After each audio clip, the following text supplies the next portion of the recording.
Mayor, we do have everybody. Can you verify and validate Ms. Garza, just for? Can you hear us, Ms. Norris? That you can understand and hear us. I'm sorry.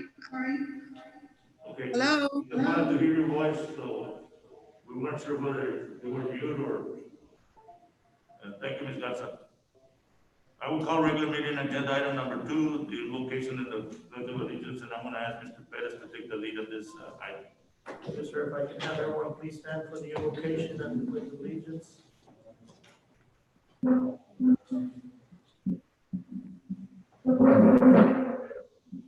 Father, as we gather for this meeting, may we be guided by your presence of your Spirit. Empower us to recognize the ways in which we are blessed and continue to grant us in the spirit of service. We ask that you help us build a community of prosperity. In Jesus' name we pray. Amen. Amen. I pledge allegiance to the flag of the United States of America, and to the republic for which it stands, one nation, under God, indivisible, with liberty and justice for all. Thank you.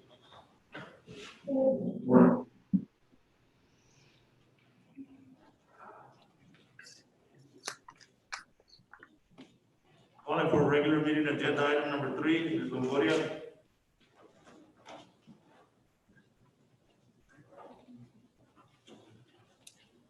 Good afternoon, Mayor and council members.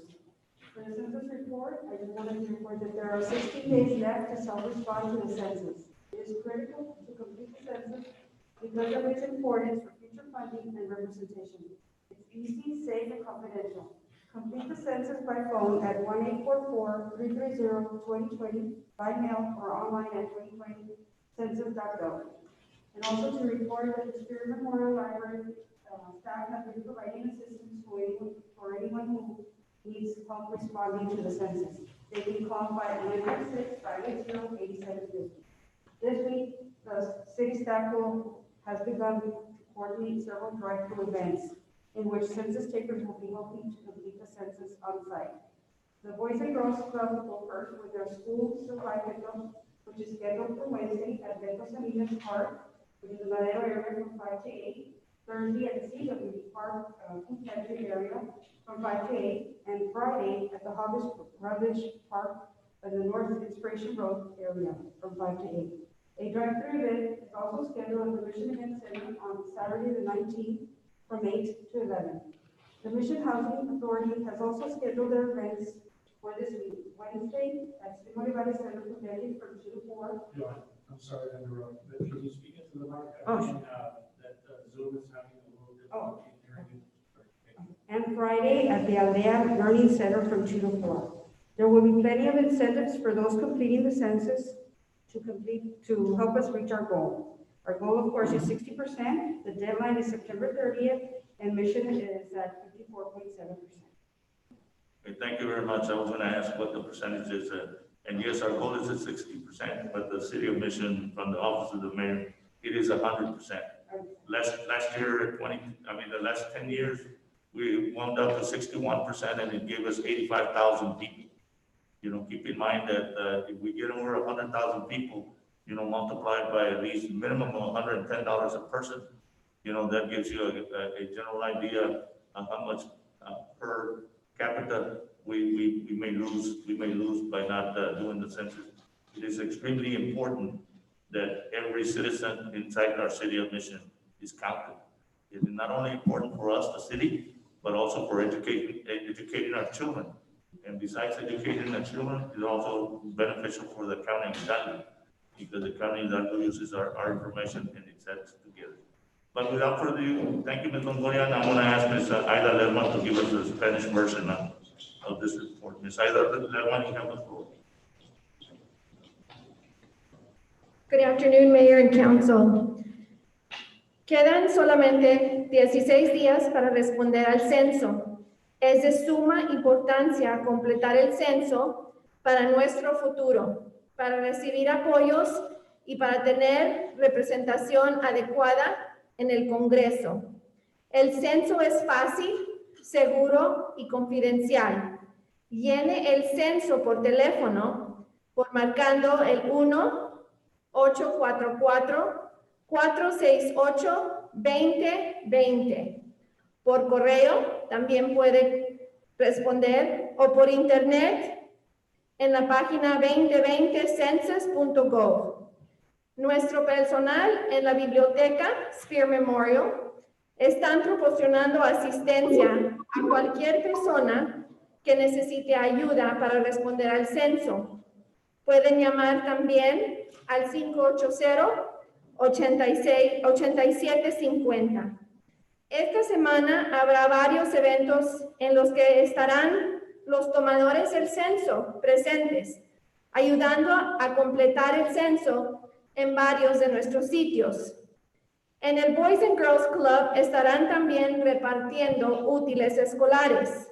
El miércoles, en la comunidad de Madero, en el Parque Beto Salinas, de 5 a 8 de la tarde. El jueves, en el CWV Park, cerca del Pantry, de 5 a 8 de la tarde. El viernes, en Hollis Rutledge Park, que es norte a la Inspiración, de 5 a 8. También en el Centro de Eventos de Mission habrá un evento el sábado, día 19 de septiembre, de 8 de la mañana a las 11 de la mañana. También Mission Housing Authority ofrecerá 2 eventos. Uno el miércoles en el Slim Olivares Center, de 2 a 4 de la tarde, y el viernes en el Centro de Aprendizaje de la Aldea, de 2 a 4 de la tarde. Habrá muchos incentivos para aquellos que completen el censo, reciban y que nos ayuden a alcanzar nuestro objetivo. El último día para ser contado es el 30 de septiembre. Sean todos contados. Es importante. Gracias. Thank you. Regular meeting agenda item number 4, Brenda Enriquez, Joanne. Good evening, Mayor and City Council. Can you all hear me? All right? Yes. Perfect, perfect. Okay, so we wrapped up our nominations for Board of Directors, and the nominating committee has met. So we do have 3 members that are returning, which are current Board of Directors. And then we have 3 new Board of Directors that will be joining us for this upcoming fiscal year for the mission and goals of the Greater Mission Chamber of Commerce. We will be announcing the new members and the full Board of Directors to our membership before the end of the week. We have our board retreat scheduled for October 1st, so we're excited to set and finalize our goals for the year and then share that with our membership. And as of now, one of our signature events, which is the Buenas Tardes Luncheon, we do have it scheduled already and tickets are available for sale. It will be a virtual Buenas Tardes Luncheon. General admission is going to be for $17. And the VIP experience includes a delivered lunch to the person, of course, with a swag bag, including Discover Mission items and small businesses, and also biographies of our speakers. Our speakers actually are Deborah Cordova. She is a successful attorney with Walsh, McGurk, Cordova and Nixon. Also Chad Nunnery, which he is a founder and president at Composite Access Products. And lastly, Natasha Del Barrio. She is the CEO of the Bird Ogden Auto Group here in the Rio Grande Valley. This event, again, is scheduled for September 29th. It's going to be a virtual event, and we have individual tickets and VIP tickets available as well. Secondly, we have met with Progress Times to discuss the annual awards and the Mr. and Mrs. Mission. So we have scheduled it for October 29th. It will be a virtual event. We will be calling for nominations within the next 2 weeks. Nominations will include the community and the chamber members to submit their suggestions for Businessman of the Year, Business of the Year, Organization of the Year, as well as Mr. and Mrs. Mission. It will be announced both via newspaper and online. So we're excited about that. Thirdly, we did meet with our partners over at Mission Regional Medical Center, and we talked about the possibilities of a community health fair to ensure that the wellness is great here in Mission. And we are actually looking at December 4th, 2020.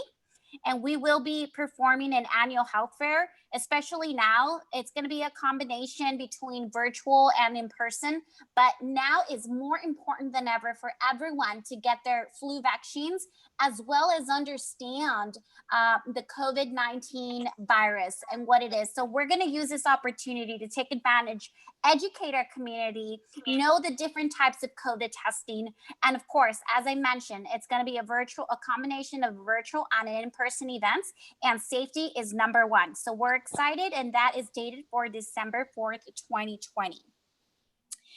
And lastly, this week, we will continue with our mastermind series, of course, Friday, Facebook Live at 10:30. And I'm happy to announce that the visitor center is now open. Masks are required for anyone coming in to grab a newspaper, and it's 2 people at a time. So we look forward to engage our traffic and our visitors. And we're here to serve our Winter Texans when they're ready to come down. Everything will be CDC. And like I said, safety is number one for everyone. And that is all that I have today, Mayor and City Council.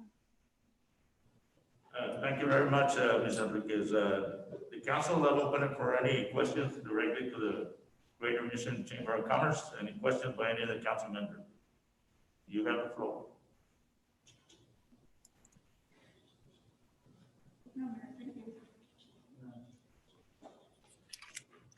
I don't think there's any questions, Ms. Enriquez. Again, thank you for your great report. And we're moving forward to the regular meeting agenda item number 5, and I'm going to ask Mr. Danny Silva to come over and provide us with the update. Good afternoon, Mayor and City Council. Today, we've awarded 237 applications in an amount of $857,000. We currently have 66 applications that are pending. We still have some documents that we're trying to retrieve from them. If we're able to successfully get all of the documentation, that's an additional $160,000, which would bring us to a total of $1,017,000 in COVID CARES grant funds. We have 262 empty folders. We've tried to reach out to those individuals. A lot of the numbers aren't working. We sent emails out to all of them, but we're going to continue to reach out to them. Any questions on I have a question for Randy, Mayor. It has to do with agenda item number 5? Yeah. Okay, go ahead. Mr. Perez, are we going to be assisting Daniel with trying to locate these 262 before we move on and figure out what we're going to spend the money on? Yes, ma'am, and we will continue following up with ABC and Daniel for the situation, and the support is needed. We will provide that. I would think that it would be best maybe in the next 48 hours if you provide them with some kind of assistance so we can be able to, because we don't want we don't want to just say no to those folders, but at the same time, we don't want to lose the money and send it back to them. And some of those folders are considered empty because they've been duplicate applications. Okay. So they have an application further down that they've completed everything, and that's the folder that they've sent them. But they're from the City of Mission businesses and stuff that we can do a home visit or a site visit, and we can help them with that. Ya no me dejó Mateo. Eso right there, let's see. Well, I don't have any questions, and Garza, you don't have any questions for Danny Silva? I guess not. Okay, thank you, Mr. Silva. Thank you. Regular meeting agenda item number 6, and Ida Lerma, you have the floor. Mayor and Council, I'm happy to report that over the course of the last 3 weeks, we've been able to grant $693,000 worth of the CARES money.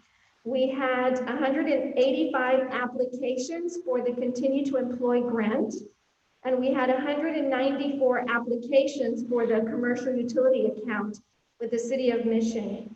So a grand total of 693,000 has been processed, and I'm sure there's a lot of happy businesses out there, Mayor. We did hear back from several of them expressing their support and their appreciative, very appreciative of the council for kicking out this program.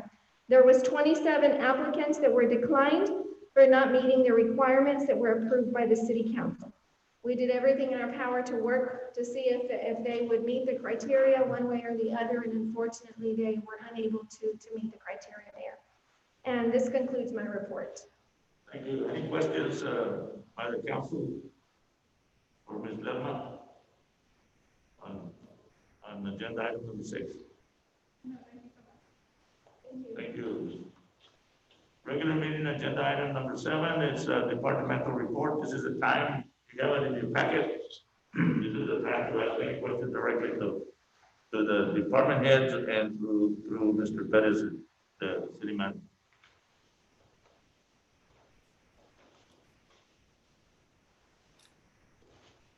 On a question, I would like to move to approve the report as presented. Mr. Plata, your motion is recognized.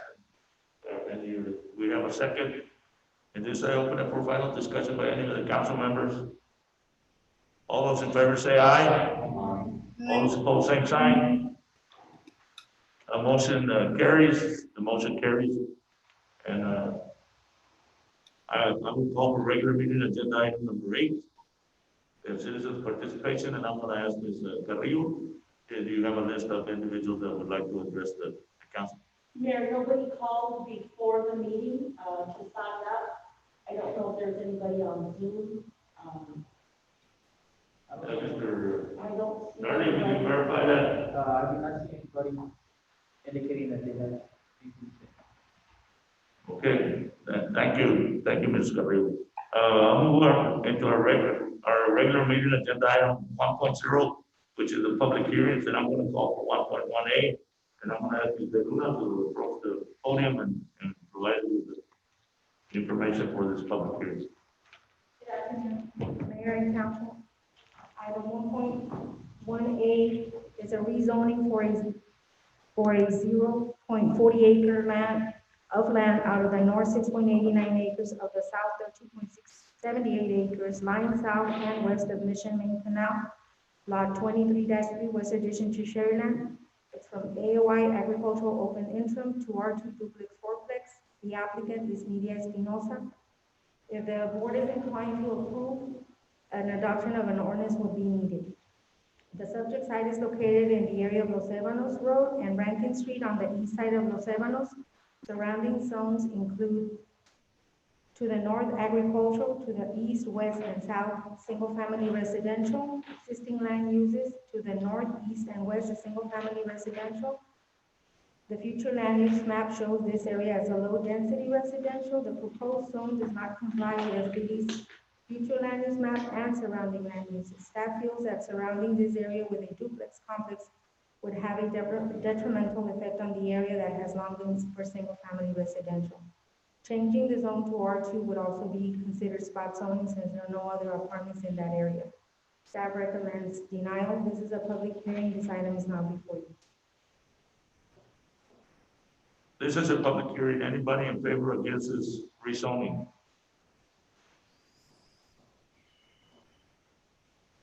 This is a public hearing. Anybody in favor or against this rezoning?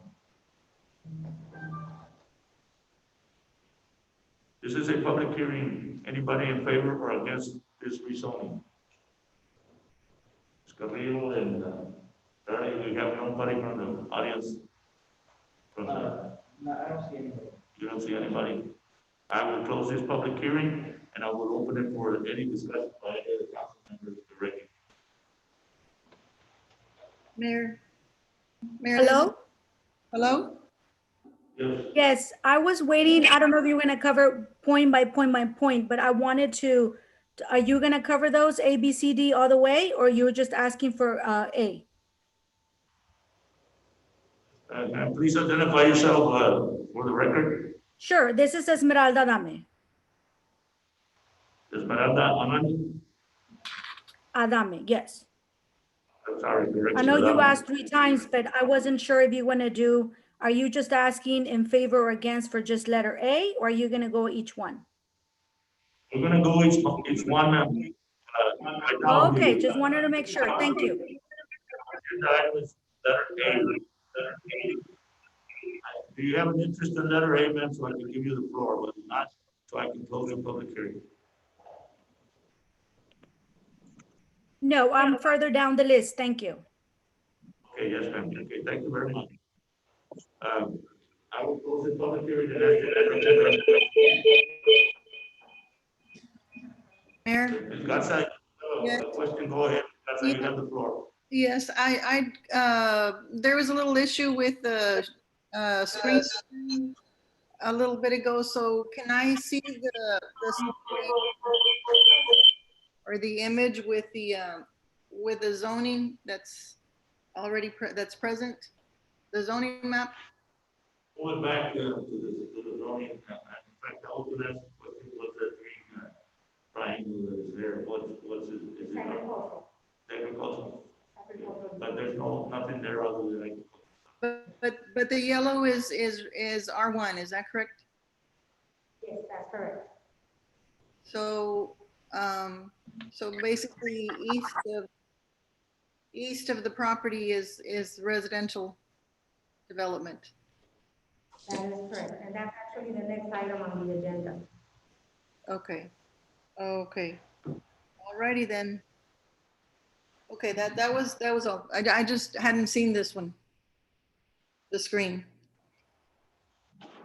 Ma'am, do you have a direction to go? I'm sorry?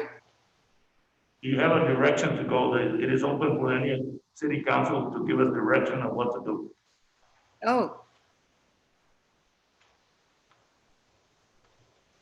So all of the yellow lines is residential. So there's no apartments close up.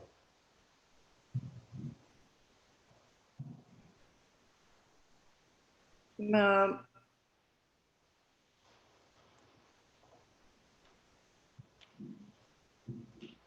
what's the access to that property? Where's the street? We have an access easement off of Los Ébanos. Okay, So the apartments will be on the back. so it's not a dedicated street, it's just an access easement? It's an access easement that we have rights to be able to access the property on that side. Mhm.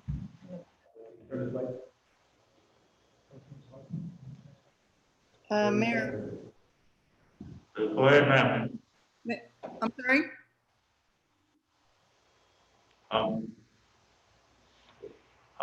I can't hear you, ma'am. Oh, well, I'm not saying anything yet, but are you ready for a motion, Mayor, or not yet? Well, I'm waiting for the direction of any of the council member. What round we're gonna do? Yes, ma'am. I will entertain your motion if you want. Okay, I mean, it can still be discussed afterwards, right? After my motion? After you get a second. Okay, then my motion would be to accept the staff's recommendation for denial. Okay. We have a motion and a second. And this I open it for final discussion. Any of the city council have any final discussion before I call for a vote? Was there any opposition? Not in favor of it, I think. Any final notes? Okay, let me call for a vote. All those in favor say aye. Aye. All those opposed, same sign. Motion carries. I did not hear a name, so it would be a 5-0 vote to approve the decision of the planning and zoning and deny item 1.18, the rezoning. Now I'm going to call for 1.1B. It's a public hearing, and it's Luna, you have the floor. Item 1.1B is a rezoning for a .39 of an acre tract of land being a portion of lot 23-3, West Addition to Sherryland subdivision. This is currently R1, single family residential. They're changing the zone to R2 duplex, fourplex residential. The applicant is Robert Ontiveros. If the council is inclined to approve this item, an adoption of an ordinance would be needed. The subject site is located in the area of Los Ebanos Road and Rankin Street on the east side of Los Ebanos. Surrounding zones include to the north agricultural, to the east, west, and south single-family residential. There's currently a home currently in the site. Existing land uses include north to single-family to the north, east, and west. The future land use map shows a low density for this area. The proposed zone does not comply with future land use map nor surrounding land uses. Staff feels that the surrounding area with duplex will be a detrimental effect on the area that has been for single-family residential.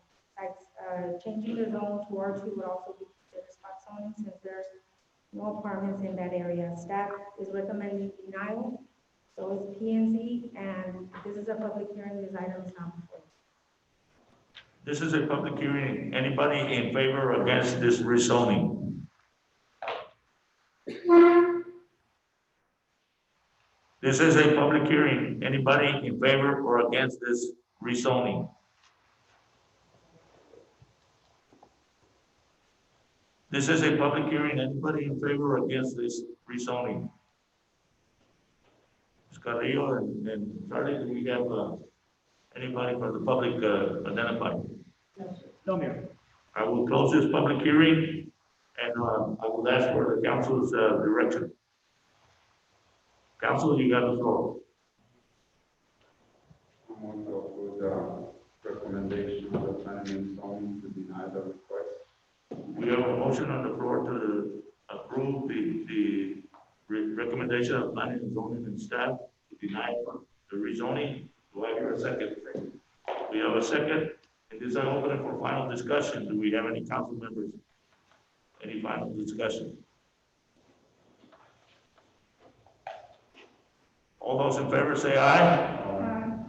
All those opposed, same sign.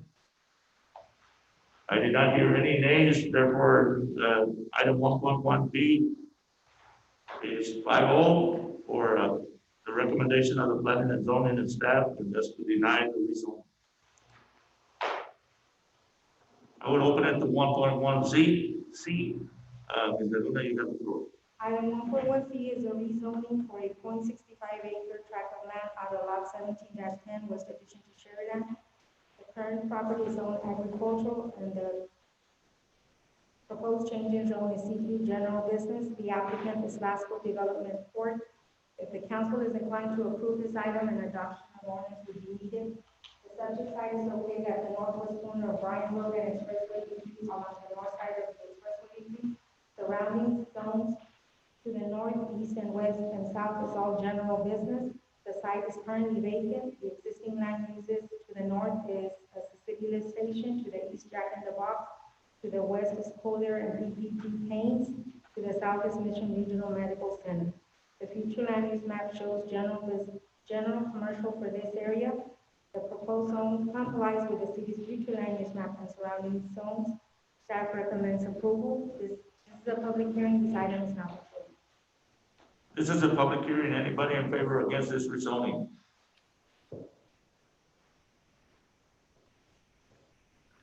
This is a public hearing. Anybody in favor or against this rezoning? This is a public hearing. Anybody in favor or against this rezoning? Ms. Carrillo and Charlie, do we have anybody on electronics? No, Mayor. Thank you. I will close this public hearing and will open it for the council's direction. Mayor, I make a motion to approve. Second. We have a motion to approve and a second, and this I open it for final discussion. All those in favor say aye. Aye. All those opposed, same sign. Motion carries. And 1.1C, ordinance 4933. Ordinance 4933 has been approved 5-0. And I will call for 1.1D. Ms. Luna, you have the floor. 1.1D is a rezoning for Lot 3 Sunset Edition Number 2 subdivision. The property is currently zoned R1 Single Family Residential. The proposed rezoning is for R2 Duplex Fourplex Residential. The applicant is Ana Lisa Boteo. If the council is inclined to approve this item, an adoption of an ordinance would be needed.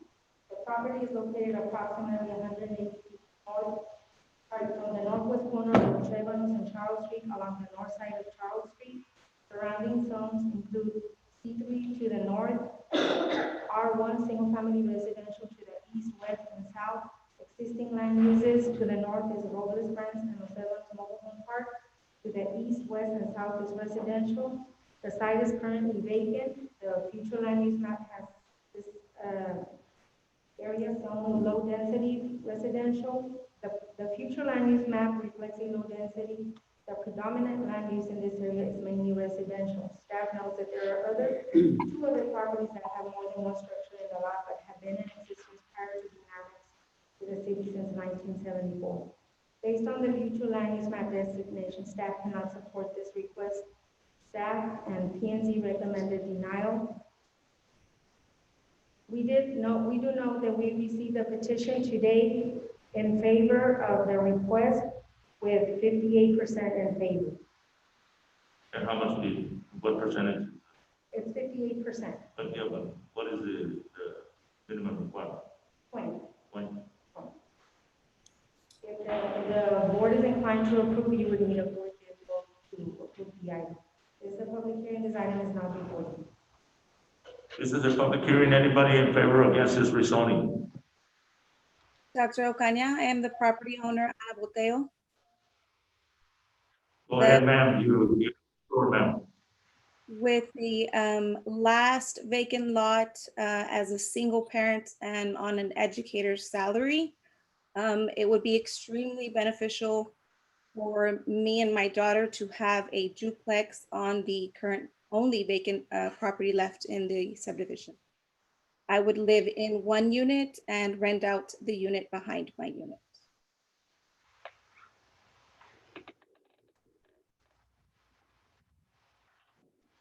Is that all that you want to say, or do you have up to 3 minutes, ma'am? I think that's it, sir. I think with the mobile homes located on both sides of the property and it being the last vacant property in the area. Thank you, ma'am. This is a public hearing. Anybody in favor or against the rezoning?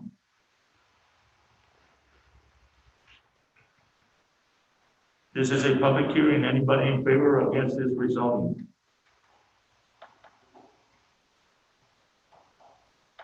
This is a public hearing. Anybody in favor or against this rezoning?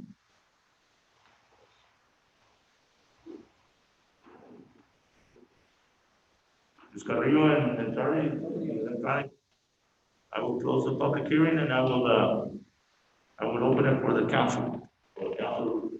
Director. Mayor, I have a question for Susie. Go ahead. 58% of the users that were okay with them building this type of duplex in that area. Have you checked the signatures? Yeah, I had an opportunity to check them, and yes, they are within. Actually, this is the property right here, and it's this right here. They're signing up in favor of the request. The property abutting the north side of this property is commercial, right? It's a mobile home. It's a mobile home park. It's a mobile home park. Okay, so We do note that the only, during PNC, we had one opposition, which is his next door neighbor, the number 4. He was the only one that called in during the PNC meeting. I don't think he's into it. Why did he call me? He doesn't want apartments. He wanted to keep it residential. That was his main concern. Is that the one that is raised on the minutes? The gentleman? Yes. He lives here in the area, or he just found out a secondary home? He said his mom used to live there, and I believe he passed away, so now he's taking over that property, and he would want to continue seeing it as residential.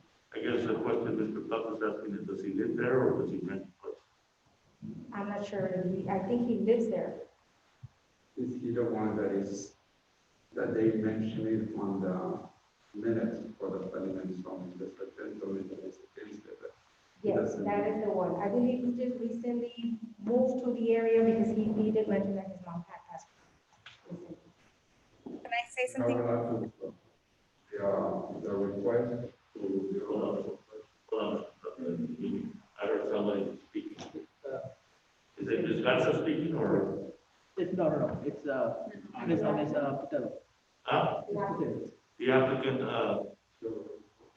I'm sorry, Ms. Boteo, I have a motion on the, so I have to entertain the motion on the floor. So, Mr. Plata, you have the floor. yes, ma'am, I would like to approve the request for the duplex to be 53% of the, people that live around the 24, the 200, radius. I mean, I was not have a problem approving this request. For the record, Mr. Plata, in clarifying the motion, you want to reverse the recommendation of the planning and zoning and staff, am I correct? Yes, ma'am. Okay, for that, I will open it for a second. Do we have a second? And open it for final discussion. Do we have any council members that would like to final note? I have it could be, Ms. Hotel comes to live there. Sorry? The applicant wants to live there. She plans to live there and rent the one in the back. That's how she's gonna pay up for it. That's her proposal. No other question by any other council member, I will ask for the vote. All those in favor of the motion to reverse the denial, signal. Correction, I'm sorry, Ms. Garza, I didn't hear your voice. You have the floor, ma'am. Go ahead. Oh, I just, I know that Ms. Boteo was trying to make a clarification. So if we can just let her do that prior to the vote, I'd appreciate it. Mateo, the request of the council, we're asking you to go ahead and clarify your statement now. Thank you. I just did want to clarify that the neighbor in Lot 4 does not live in the property or of a secondary home. He lives in New York. And he stated Thank you, that ma'am. in his council meeting. Okay, Thank you, ma'am. thank you. I will call for a vote. All those in favor say aye. Aye. Aye. Also, Ms. Garza, you're aye or nay? No, I'm aye. I'm Aye, in favor. okay. I'm in favor of the rezone. Therefore, you approve 1.1D with ordinance 4934 with approval and with a 5-0 vote for the record. And that will meet the requirement of the reversal of the planning and zoning. Then I'll call for 1.1E. Ms. De Luna, you have the floor. Item 1.1E is a rezoning for a zero. Just to make sure. Ms. Boteo, did you hear the approval? Yes, thank you so much. Okay, ma'am. Okay, ma'am. Go ahead, Ms. De Luna. I just wanted to make sure that she understood. Okay. Item 1.1E is a rezoning for a 0.097 acre out of lot 1 per subdivision. It's currently zoned R1 single family. And they're trying to rezone it to C3 general business. George and Elida Rodriguez are the applicant. If the council is inclined to approve this item, an adoption of an ordinance would be needed. This property is located approximately 95 feet south of East 28th Street along the west side of Sherry Road. Surrounding zones include R1 to the east, north, east, and west, and C3 to the south. Existing land uses include to the north, east, and west residential. The site is currently vacant. The future land use map has low density residential for this area. The future land use map reflects a low density. Staff notes that the future land use map can be amended to reflect the C3 use. C3 is an expected zone with frontage to Sherry Road and will be an extension of the existing commercial zone to the south. With proper buffering, C3 should not be detrimental to the residential area. Staff did send out notices out to 200-foot radius, and there was no comments in favor or against the request. Staff does not object to extending the C3 zone a little further. This is a public hearing. This item is not before you. This is a public hearing. Anybody in favor or against this rezoning? This is a public hearing. Anybody in favor or against this rezoning? This is a public hearing. Anybody in favor or against this rezoning? Ms. Carrillo and Charlie, do we have any electronic requests? I don't see anybody's hand raised. Carrillo? We'll close this public hearing and I'll ask for direction from the council. Mayor, I move for approval of the staff and the advisory board. Ms. Ortega, your motion has been recognized. Do I hear a second? Second. We have a motion and a second. I'll open it for any final discussion. Calling for a vote. All those in favor say aye. All those opposed, same sign. Motion carries and 1.1E, ordinance 4935 has been approved 5-0 for the record. Calling for 1.1F, Mr. Luna, you have the floor. 1.1F is a rezoning for a 0.97 acre out of Lot 1 Kirk subdivision. This is currently zone C3 general business, and they're reverting it to R1 single family residential. The applicant is George and Elida Rodriguez.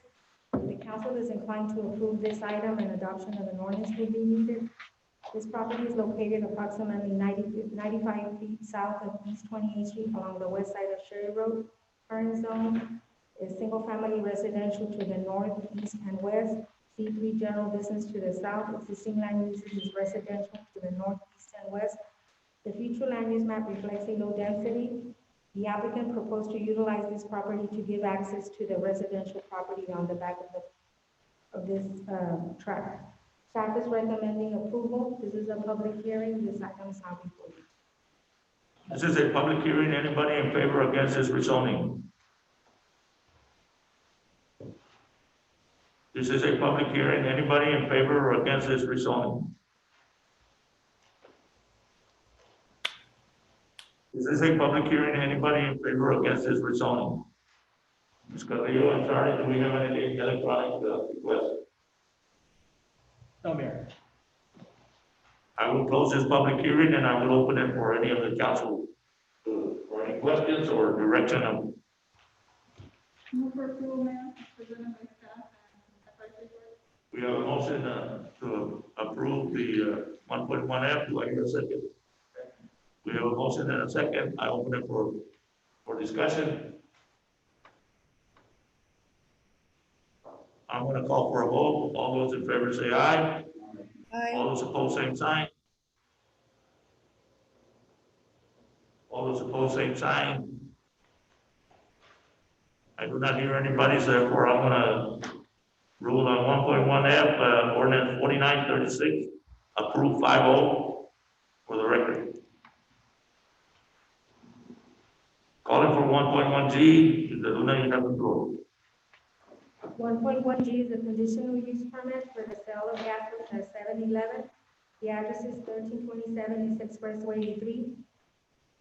The legal is a .88 tract of land out of Lot 11 Heritage Commercial Plaza subdivision. This property was recently zoned C3. The applicant is Lasco Development Corp. If the council is inclined to approve this item, an adoption of an ordinance would be needed.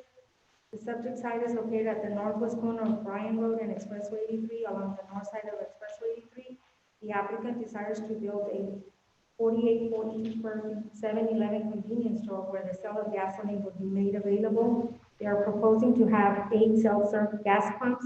7-Eleven has been in the convenience retail industry for many years now. Since a CUP is required for the gasoline, 7-Eleven has applied for a CUP at this site.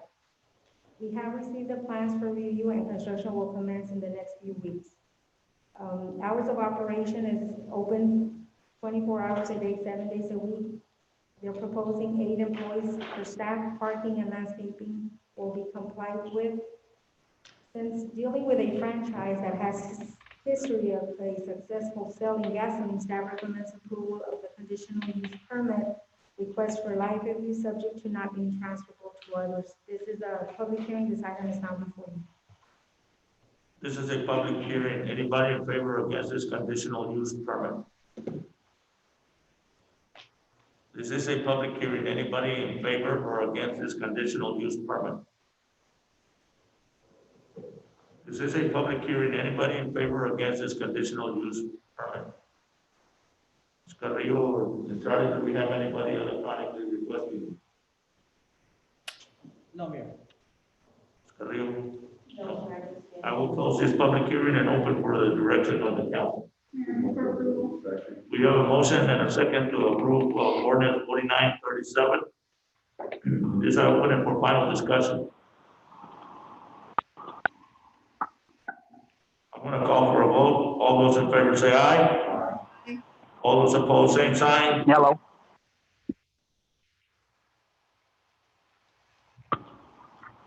Hello. Hello. Renee? Hey, can you hear me?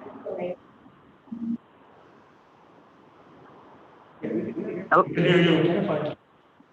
Hello. Please identify yourself. Hello.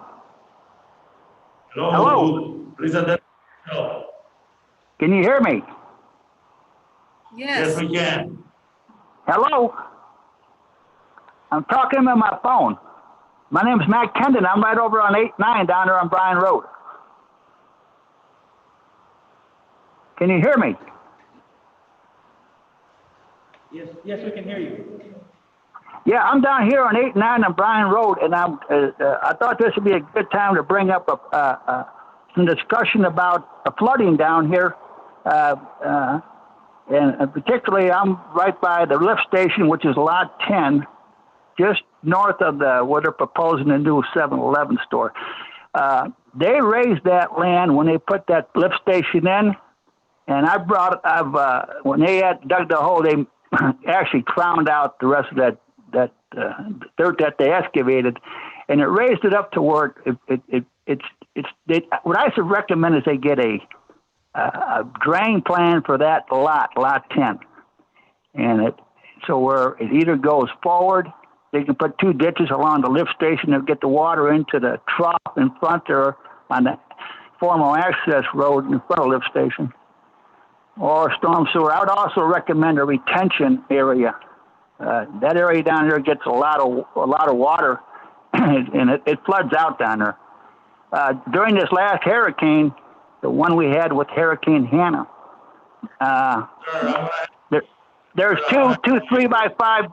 There's 2 3x5 grates over there, and the water was 2 feet above those grates on the debris line. So I'm saying there's a tremendous amount of water that goes down into that trough down there, right in front of the lift station. Sir, can you hear me, sir? Yeah. Can you hear me? Yeah. Sir, we're in the middle of a public hearing, and right now, and we've already closed the public hearing, sir. So if you could email me the information to the mayor at this. All right. I have to continue this city. I just want to make you aware of the flooding down there. It need to, so. Just email it to me, sir, at mayor@missiontexas.us, sir. Okay, I'm gonna have to continue. I wrote down his number.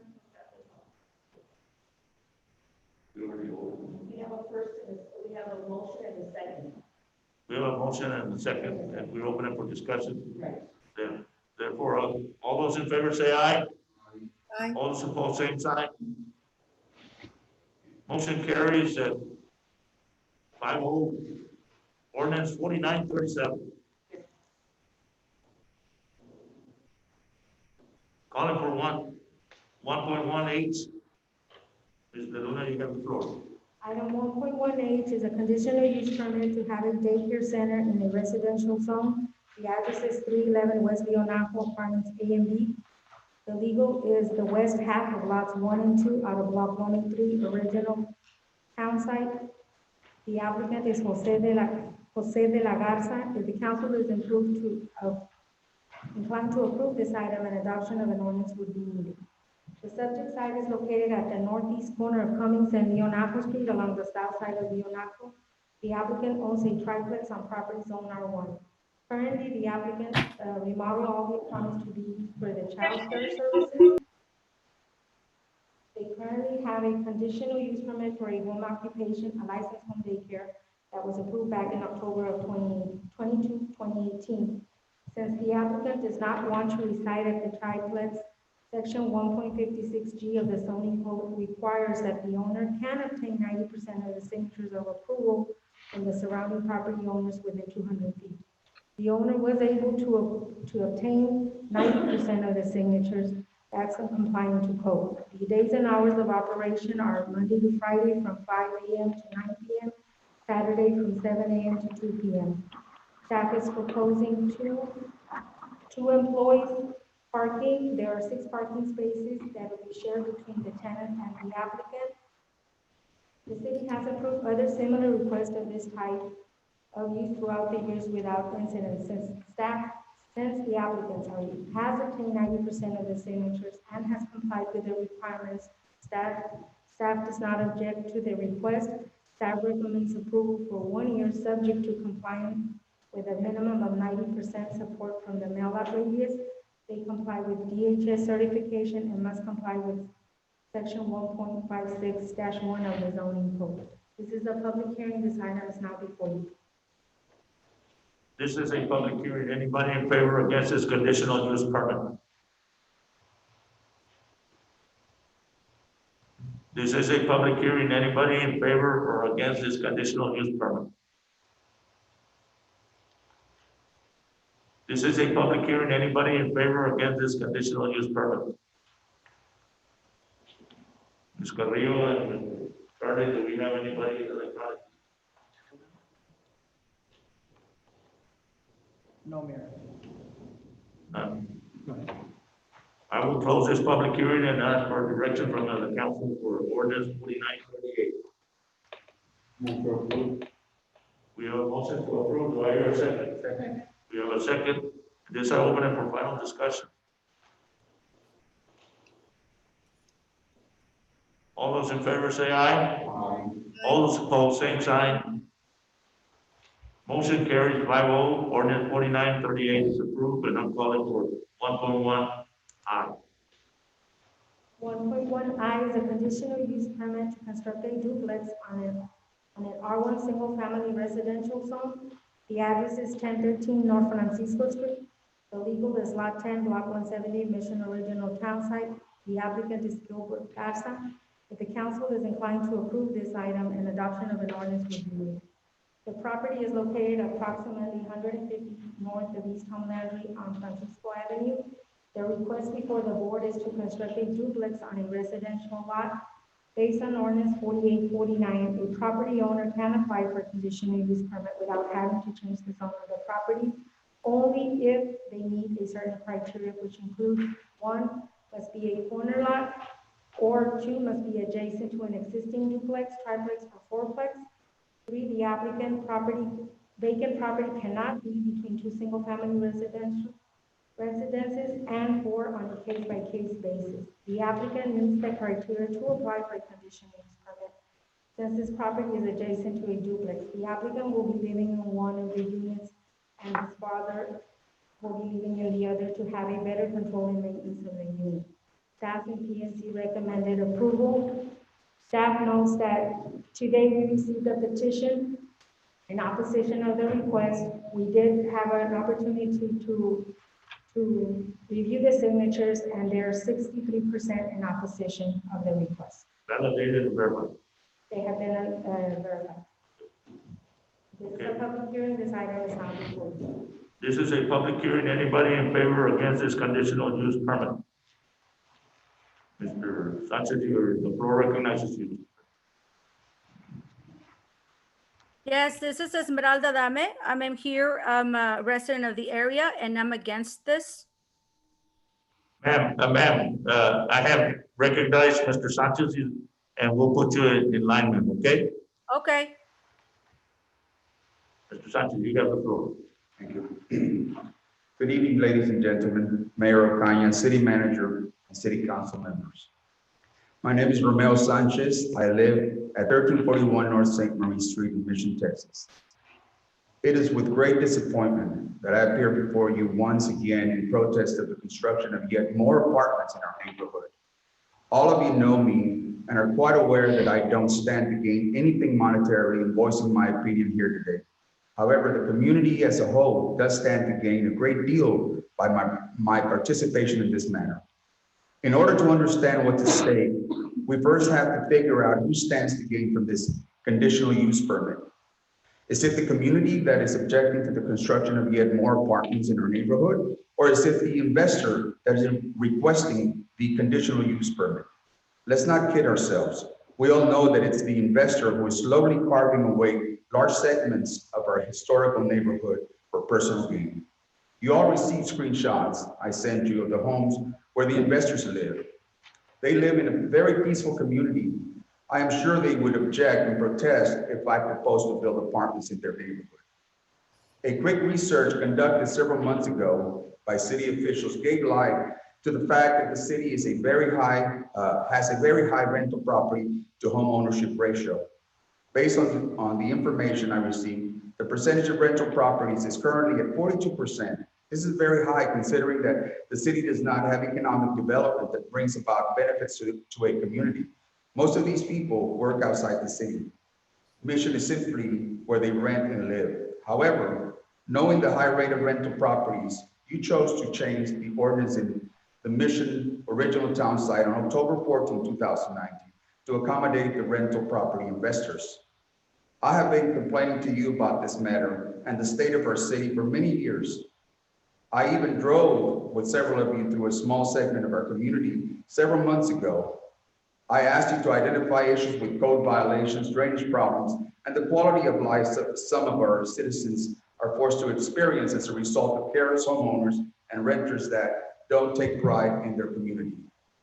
You were in agreement that something needed to be done about it, but now we are here today discussing the very same thing you promised you would prohibit from that day on. I'm holding you accountable for your statements and promises you made, and I hope you redeem yourself today when you vote in favor of the citizens that elected you. Ladies and gentlemen, if you want to foster economic development and growth for our community, you have to promote homeownership. Large anchor businesses do not want to establish a business relation with the city that can balance the quality of life for its citizens and promote domestic tranquility in the community. While rental property does serve its place in the city, the percentage of rental properties has to be kept at bay if you want the city to grow. A community that allows the percentage of rental properties to exceed a balanced level will soon experience unfavorable results. Sanchez, could you please I'll give you a few seconds left, or 3 minutes or else. There are many statistical studies that show that home ownership promotes a sense of pride that is not achievable where rental properties are concerned.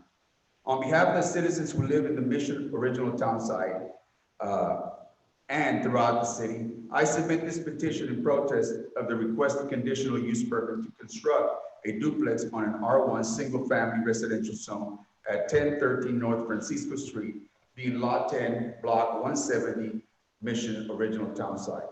Thank you. Thank you, Mr. Sanchez. This is a public hearing. Anybody in favor or against this conditional use permit? Yes, this is Esmeralda Dame. Ms. Adame, you have the floor, ma'am. Go ahead. I echo everything that Mr. Sanchez said. I do live close by, and same thing. This is just investors coming to be here. I mean, if they were living here, I'm sure they wouldn't want apartments close by. I did get to speak to several of the neighbors, which again, they're also against it. However, a lot of them don't have Zoom. A lot of them, they thought they had to speak English to come. And I know I did ask for the link. I barely got it this morning. However, again, a lot of them like, well, they're at work and so forth. Regardless, I know there are several that are against this. We know for a fact also there are several apartments already in the area and which are empty. So, but going back again, echoing what Mr. Sanchez said, this is supposed to be a single family area, not apartments. My husband's here and he's gonna add a bit. Yeah, so the properties, the way they're laid out in such a way where they require a certain amount of parking and all that, it doesn't alleviate for traffic. There's multiple vehicles within the apartments that are currently being rented in the surrounding area, and they take up a lot of the road area because many of the tenants there have multiple vehicles. And so the proposed parking itself, I mean, the apartment for a duplex is not intended to accommodate that space. In addition to all the apartments that are already vacant in the area, I mean, we have one that's next to our home, essentially just falling apart. I don't see any interest in the city of putting that together or, you know, putting it back on the market, as the owners probably abandoned the facility or the premise. And then there's more apartments being constructed all around us. So as a concerned citizen, you know, we're looking out for everybody's best interest. But the way those lots were intended on its original use were for single family dwellings. That's, you know, so we echo Mr. Sanchez's concern. And if I may add, I mean, here there are more apartments going up, but our taxes seem to be going up. So are we supposed to, you know, and they are, I mean, I'm not saying that it's people from the apartments, but usually there are different, you know, homes being vandalized, things like that. So we wanted to keep it as peaceful as possible.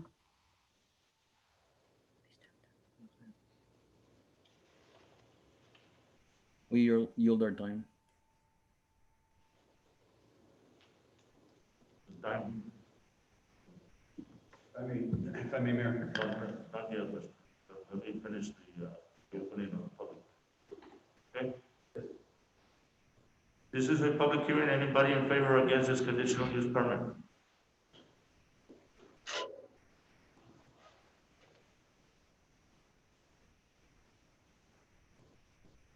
This is a public hearing. Anybody in favor or against this conditional use permit?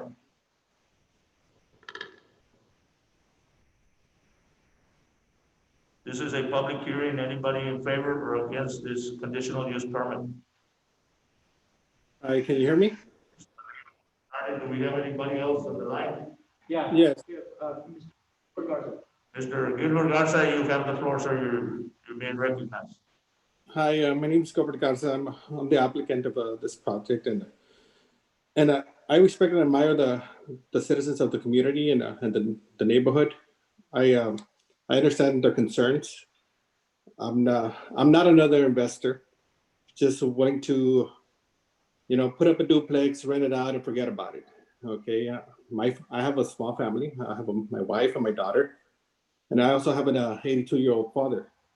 Okay, my intent, and I can assure the neighborhood and the council that my intent is to live in that apartment, make it my permanent residence, and have my father next to me since he's an ailing, you know, gentleman. I want to be able to be there for him, but give him his own privacy. I have no intentions of putting this, you know, our home for rent.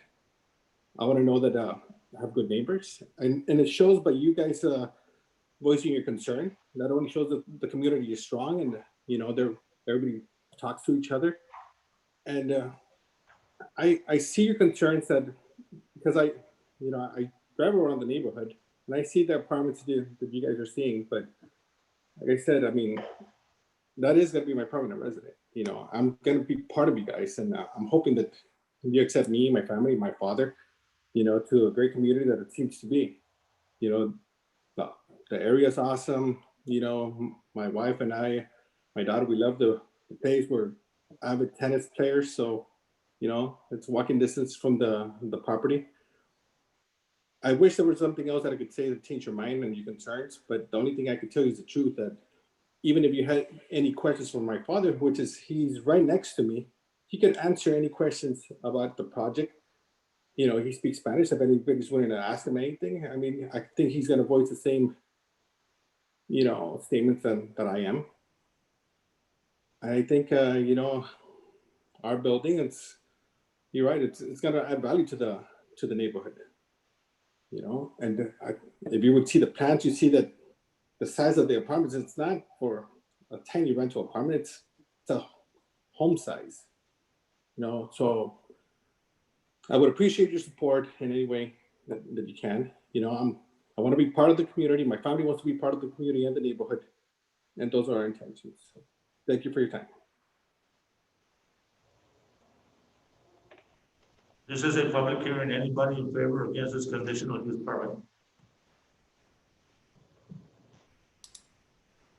Mr. Mayor, This is your, go ahead. Mr. Mayor, City Council, good evening. My name is Martin Garza for the record. I am a Mission resident, and the applicant Gilbert Garza is my brother. And I just want to make sure that my brother is not being confused by any investor. My brother is not an investor. My brother's intention is just like he said. He's got a small family. He lives right now on Alameda Circle, I believe, Gilbert. And he lives in a 3-bedroom, 2-bath. He only has one daughter. It's just too big of a house for him. This gives my brother an opportunity to downsize, but at the same time, it gives us the opportunity so my dad can be close to one of his siblings or one of his sons, I'm sorry. And if you look at the size of the apartment where my dad would be staying at is approximately 921 square feet. And which is that one is unit number 1. That would be the one towards the street. And the one closer to the alleyway is unit number 2, which is a 2-bedroom, 2-bath, which is a little larger, 1,252. And so if you look at the size of this, you're looking at about 2,173 square feet of the whole building. I know there's homes in the area that go from 2,000 square feet all the way to 4,000 square feet in that same vicinity. So, I mean, this is going to be a great opportunity for my brother to downsize, my dad to be close to the family, the fact that he's aging, the fact that, this coronavirus is happening at the same time. We want to make sure that he's being taken care of by one of the family members. So it'd be a great help. The other thing that I want to point out is that, and I agree with Mr. Sanchez. I agree with Mr. and Mrs. Adame. But we're from Mission. We care about our community. We care about what happens in our area. I myself own a building there at the corner, which I've invested some money and have made it some improvements in that area. And I'm hoping that everybody's happy with that improvement. And so I just think that if you look at the whole block, the first 2 lots, can you go back to the block, Ms. De Luna, please? Where you can see the lots, the first one, I'm sorry. Okay, so if you look at lot 7 and 6, both of those lots are commercial. Lot 9 is residential. The one in blue, of course, is the one my brother's applying for this conditional use permit, which he meets all the requirement that the city council approved. I'm thinking about 1.5 years ago or less. I'm not too sure on that. But then you have 11 and 12 who are, one's a duplex, and I believe the number 12 is a triplex. So if you look at that block, I mean, it's really a mixed use of things, but most importantly, I think that the fact that my brother would be staying there and it would be a homestead, I think that's what's important to all of us. Mr. Garza, I'm Yes, going to sir. have to cut to your trip with this public hearing. Thank you for your information. I'm done, sir. Thank you for your time. Yes, sir, Mr. Garza. This is a public hearing. Anybody in favor or against this conditional use permit? Oh, This is a hello, public hearing. Anybody in favor or against this conditional use permit? hello. Hello, Mayor. We have someone, Mayor. Yes, please identify yourself, sir. Mayor Council, it's Gilbert Dillard, 2809 Pueblo del Norte. I'm speaking on behalf of Gilbert Garza in favor of the residential for him and his dad.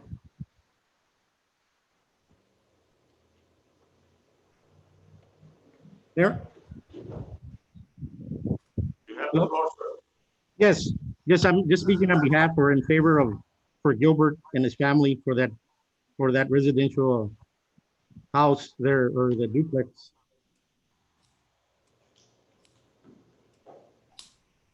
Can you hear me, Mayor? Yes, go ahead. You have the floor, sir. Yes, just speaking on behalf or in favor that, and confirming that Gilbert and his dad are gonna live there at that location, sir. That's all I have, sir. Thank you. This is a public hearing. Anybody in favor or against this conditional use permit? This is a public hearing. Anybody in favor or against this conditional use permit? This is a public hearing. Anybody in favor or against this conditional use permit? Ms. Carrillo, sorry, do we have any other advice? I don't see any other indication. I am closing the public hearing and recognizing our city attorney, Mr. Gus Martinez. Go ahead, Mr. Martinez. Thank you, Mayor. It's important to inform the council that the petition appeals process under the Code of Ordinances in our city charter applies to rezoning. In the past, once or twice, it has been used for CUPs, but that was not the intent when it was created, the appeals process, not the CUP. This property was rezoned back in October.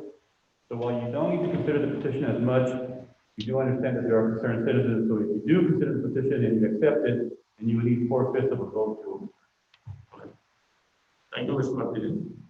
Any questions by the council? I'll open it for the council. Council director. Can you clarify that? The appeals process is strictly for rezoning applications, not for CUP. But our ordinances don't have that distinction, which I think we're gonna amend. So while you don't have the obligation to accept the petition for a CUP, if you do accept it, which you can, then you will need a 4/5 vote then to overturn, because it essentially, the motion would have to be denied. yes. If you accept the petition, then you're basically saying that the recommendation was to deny. So if you want to overturn it, you will need 4/5 of a vote, 4 people to vote in favor of, or 5, of moving forward with allowing this CUP. And the CUP, as Mr. Perez will explain to you, is not going to be for a year, it's going to be for life use, because they're going to be building a structure which you can't make them tear down. Does that make sense, Mr. Perez? So based on what we have before us today, the applicant meets all the requirements according to the city ordinance that was approved by all of us. And the rezoning back in October. So this application for petition, while it is from neighbors and, it has a level of concern to it, it is not used for CUP purposes, used for rezoning purposes. On that petition that I was provided a copy, what is, and I think it's important for the public to know, I saw, is that one signature per household, even if it's a vacant lot? There are 19 houses that were considered, 19 lots. We excluded the Old Lake Park, and the city owns that, we're not going to vote in favor or against it. There was one lot that was outside the zone that was mistakenly sent a letter when I was sitting down. So the 19 remaining, 12 were verified by Susie that they are the property owners and they are voting in. Within the 200? Yes. Oh. Yes. And the other ones are concerned about it. Right. They are outside the 200. There were multiple signatures from people who live in the same address, but we narrowed those down just to 1 per lot, excluding Old Lake Park. And at the end, what percentage was it? 12 out of 19 were against. What percentage did you recognize? 63%. 63%. Which is above the 20%. It's above the 20%, but understanding that criteria applies to rezoning, not to CUP, but it doesn't mean you can't apply it now. Did we explain that to the citizens whenever they pick up those forms? We understand, we still want to have a position, hope that the council would consider the fact that these neighbors are citizens. So it's really up to our criteria, but it's not something that is on the city ordinance. No, if you go straight by criteria. So, and in as much as I hate, and I really commend the people for doing their job, but you have an applicant that right now, he meets all the requirements, What we need to do as a council, we need to probably have an emergency meeting and review the ordinance that we approve, because the citizens apparently want something different. Did we have an open, did we have it open for public comments whenever we presented the? I think zoning it was, there wasn't any opposition. So that, Change the order. To change the order. did we had something that we not? We publish it. Whenever an amendment is going to be published on the page. Whether we publish before we approve it or after we Before. It doesn't require public hearing, but it does require publication of the progress to notify all the citizens that this is going to transpire at the upcoming meeting. So yes, to answer your question, the applicant is modified, nothing wrong. So you can move forward with accepting the application, you choose to accept the petition, and you can go forward. Well, unfortunately, I don't know how the rest of the council feels. You have an applicant that right now meets all of the conditions based on the city ordinance. And then you try to bring us a petition that is not, I mean, are we going to start a presidency on this? Or, I mean, so why would we? Quite the opposite. I recommend, excuse me, this one. We must approve something that it was approved and recommended by the planning and zoning committee. Maybe what we need to do, Mayor, is sit down and review and amend that part. We've already done that. Excuse me, but based on that, I recommend that we grant the approval to the individual for what he presented. I mean, Mayor, and maybe we can put it in the next meeting or something. So Well, we can review. you have the option to put it into a form of motion right now, because that's where we're at with the agenda item. So I move to approve the request from the citizen to. Based on the recommendation of the planning commission. Okay. We have a motion on the floor to approve the item 1.1I. Do I hear a second? Second. We have a second, and this is an opening for discussion.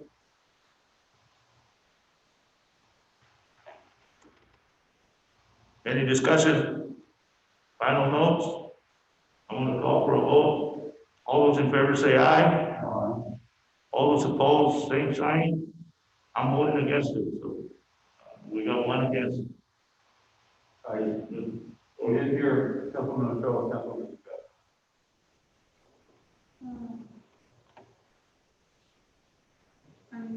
There's, I. You vote aye? Ms. Garza, your vote, please declare it. Mayor, I'm gonna go with an I. I wasn't aware of all of the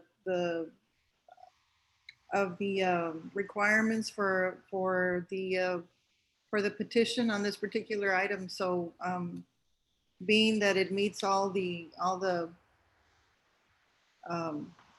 ordinances that we have in place right now, I would vote aye.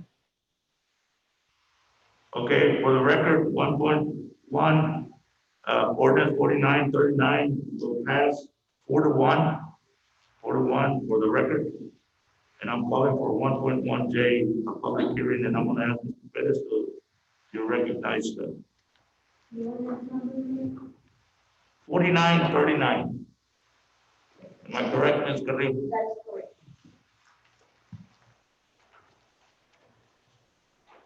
Good afternoon, Mayor and Council. Item 1.1J is a public hearing on the 2020 proposed tax rate.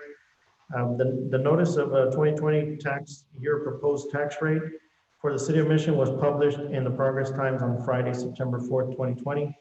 The proposed 2020 tax rate is 0.5299 per 100 valuation. The public hearing is to give the opportunity for citizens to speak on the proposed tax rate. This is a public hearing, sir.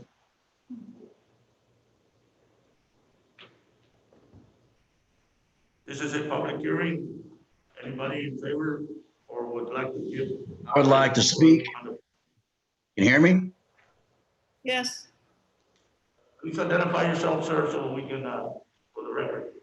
My name is Kevin Sparks. I had an article in the editorial. Yep, you ready? Yes, sir, go ahead. I'm against it. Put these signs. My family owns and operates about 40 retail spaces we have here in the Sharyland area. We got a variety of good sample. We got restaurants, barbers and beauty shops, nail salons, retail shops, cell phone stores, party places, office, insurance, medical, fitness, a good sample size of the typical businesses that you'd see in the Mission area. Good sample size. Let me show you a little stats of what's going on here, okay? I don't know if you can see this or not. I'm gonna try to hold it up. If not, I'll read it to you. This is loss of rents. It's about 40 renters that we have. Half of them are a month behind, 25% or 3 or more months behind, 15% are 5 or more months, and 10% have closed permanently. Why is the city putting a tax on us when we can't afford it? Not everybody is Home Depot and H-E-B. We don't have the resources like these corporations. I don't quite understand that. Our profits alone are down about 28 to 30% gross income for the year. But I'm not even worried about me as much as all my tenants. See my article that I wrote in a letter to the editor of the Progress that expands that a little bit. But I just don't get it why in the middle of a pandemic, the timing is terrible. I'm going to say some of the things in the article, but I'm not arguing about the budget, but some of these things, this is not the time. We all have to cut back. I've got a roof I need to fix, some parking lot repairs. Guess what? I'm not doing it. I can't afford to right now with loss of income. I thought we're all in this together. Apparently not. That's all I got to say. I would vote. Please vote no or postpone this for a while. Put some of these things on the table. I got a lot of good feedback from when I was putting up these posts for my businesses. People are saying, you need some tape? Can you put it up? Put as many as you want. So I think you need to listen to, I know I'm just one person on the Zoom thing, but this is a good sampling of what I saw and the feedback I got. I don't think this is a good idea. Thank you. Thank you, Mr. Spark. This is a public hearing. Anybody would like to speak on behalf of the 2020 proposed property tax rate or against?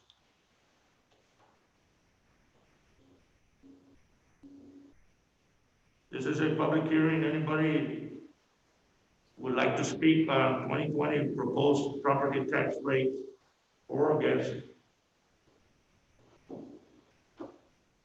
This is a public hearing on 2020 proposed property tax rate. Anybody in favor or against?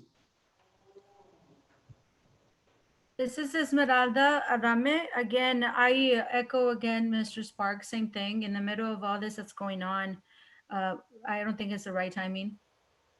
You know, I know we haven't raised taxes in a while, but, and again, I speak on behalf of a lot of people, older people that, you know, live in the area and every ages. They're just, I don't think we can afford anything right now.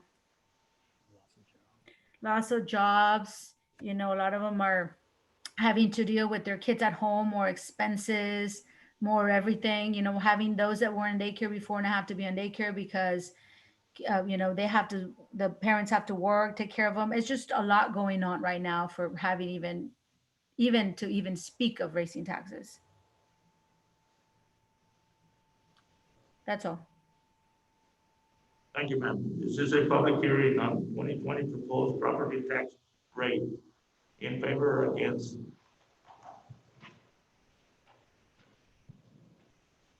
This is a public hearing on the 2020 proposed property tax rate.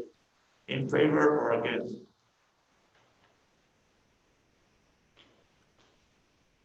This is a public hearing on the 2020 proposed property tax rate. In favor or against? Ms. Carrillo and Charlie, do we have any other electronic persons on the? I don't see any. You don't see anyone? Ms. Carrillo, none? Okay. There is no action required and not tonight, correct? Mr. Martinez? That's correct, ma'am. There is no action required, so on this item, so I'm gonna call for 2.2. 2.2 is the consent agenda item. All consent agenda items are considered routine by the city council and will be enacted by one motion. There will be no separate discussion of these items unless a council member requests an item to be removed and considered separately. The city council may take various actions, including but not limited to rescheduling an item in its entirety for a future date or time.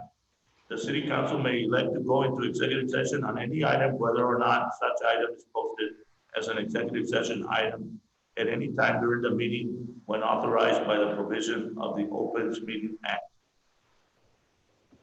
The consent agenda items are 2.1, 2.2, 2.3 with resolution 1684, 2.4, 2.5, 2.6 with ordinance 4940,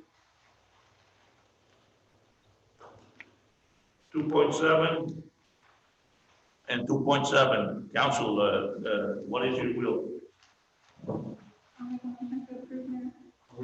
You don't mind, I would like a little bit more information about 2.3.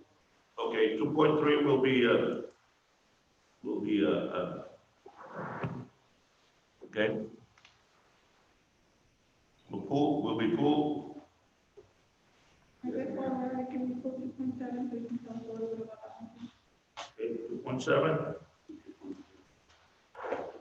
Go back to your motion. Are you approving 2.1, 2.2, 2.4, 2.5, 2.6 with this ordinance 4940? Yes. Okay, do I hear a second? We have a motion and a second, and this I open it for discussion. All those in favor say aye. All those opposed, same sign. Motion carries. Consent agenda item 2.1, 2.2, 2.4, 2.5, 2.6 are approved with ordinance 4940, and I'm calling for 2.3. Grant Writer, are you on, sir? Yes, good afternoon, Mayor and City Council.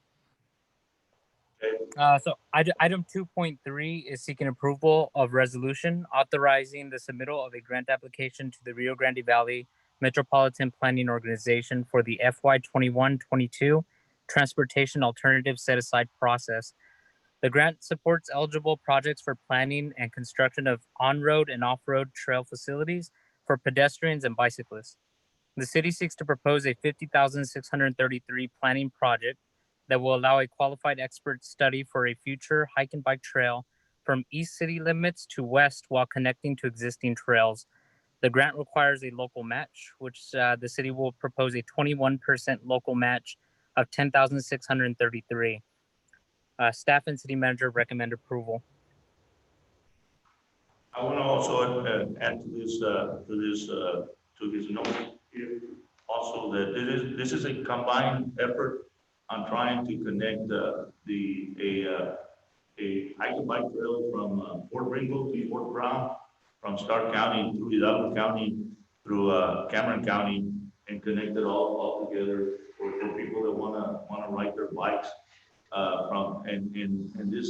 This trail will also be connected with all the other hike and bike trails for every city where and this again, this is just a planning study. It is not the actual, but there are funds available for us and the Metropolitan Planning Organization as a whole has asked the cities to begin to apply so they can do that study and it's more like a feasibility study to know whether it's feasible to be done or not as far as that is concerned. So that's additional to it also. Thank you, Mayor. I kind of just wanted the public to know about it because I think it's such a good project and I'm for approval. We have a motion to approve. Do I hear a second? We have a motion and a second to approve resolution 1684. And this I open it for final discussion. Call for a vote. All those in favor say aye. Aye. All those opposed, same sign. Motion carries, and I didn't hear a nay. Therefore, 2.3 is approved with a 5-0 vote. And I'm calling for 2.7. And Mr. Grant Ryder, you have that too. You want to address it, sir? Yes, sir. Item 2.7 seeks authorization to submit a grant application to the Walmart Foundation for the local community grant program. This grant will allow Fire Prevention Division to purchase digital cameras for public education events, investigations, and community projects. This grant opportunity has no matching requirement. Staff and city manager recommend approval. What is the amount, sir? The max amount that we're applying for, sir, is $5,000, and all of it's going to be dedicated to purchasing digital cameras. And for the record, the reason why you applied for 5,000 is because that's a maximum the local community grant program allows you. Am I correct? That is correct, sir. Yes, I don't want to for the public to know, because they'll ask, a lot of people will ask, well, why didn't you apply for 10,000? Well, if you apply for 10,000, you'll self-eliminate yourself from the grant, because the maximum that they're awarding is 5,000. So I just want to make sure that that is known for the public. Mayor, I make a motion to approve. Second. We have a motion and a second to approve, and I'll open it for discussion. I would just like to note that thank you to our grant writer for finding such wonderful grants. I just hope you continue, especially for the different grants for our response. Was that received, Mr. Elizalde? Yes, it was. Thank you, council. Yes. Okay. I'll call for a vote. All those in favor say aye. Aye. All those opposed, same sign. Motion carries. I did not hear a nay, so 2.7 for the record, it was approved 5-0. And I'm calling for 3.0 approvals and authorization. And I'm calling for agenda item 3.1. And Ms. Luna, you have the floor. Thank you, Mayor and Council. Item 3.1, the final plat approval for a replat of Heritage Square Subdivision Unit 1, lots 1A and 2A being all of lots 1, 2, and 3 out of Block A, and lot 7 out of Block A. Heritage Square Subdivision Unit 1, currently zone R4. Developer is Connie Lawman, engineer is Melvin. This property is located within the Heritage Square Subdivision. They're proposing 2 mobile and modular lots. Currently has city water and sewer. Since everything is already existing, there is a utility easement that runs west and east between lots 1 and 2 of Block A that will be abandoned by this replat. Staff recommends approval subject to complying with all typical format findings and reporting of restrictions. This is not a public hearing. This item is now before you. Do I wishes of the council? Move to approve. We have a motion. Do I hear a second? We have a motion and a second. This is open for discussion. All those in favor say aye. Aye. All those opposed, same sign. I didn't hear any nays. 3.1 is approved 5-0 for the record, and 3.2 is called. 3.2 is a preliminary plat approval for Hidden Hills Estate Subdivision. It's been a 15.052 acre tract of land out of lot 20-4 West Sheridan Subdivision, currently zone R2. The developer is Luis Valencia, and the engineer is Melvin and Hunt. The proposed subdivision is located in the northwest corner of Bettis Street and Holland Avenue. The developer is proposing 39 duplex fourplex residential lots. Currently has city water and sewer. For street and storm drainage, the proposed drainage for this subdivision shall consist of the surface runoff into the proposed streets and collect by type A inlets located within the subdivision. The pipe size diameter shall range from 24 inch to 42 inch. Storm drain shall discharge into a proposed detention pond along the northwest boundary of the subdivision into a dedicated lot. The detention pond will be mechanically pumped into an existing city of Mission site ditch system along the south side of the right of way of Business 83. The city engineer has reviewed and approved the drainage report. They will be required to do an open cut to Bettis Street. They're requiring an outfall of storm drainage, payment of water, of sewer capital recovery fees, widening of Holland Avenue and Bettis Street, provide the water district exclusion, and comply with other format findings. This is not a public hearing. This item is now before you. I'm asking for direction from the council. So these are for duplex lots. Yes, currently already known. How many lots? They're proposing 39.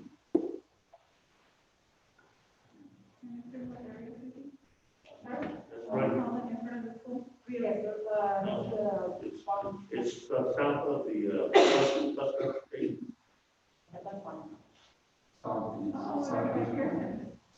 No, not north of Bridge. Before you get to the road track, next to the, that empty lot that you make for cages. Yes, and, it's ready for development and. Really, think you have it like a gated or? That we don't know yet. All we know is that the proposal department, they haven't submitted their proposal on the development. Mayor, I have a question. Go ahead, ma'am. What is the average size of the lots? I can't see the numbers on the screen.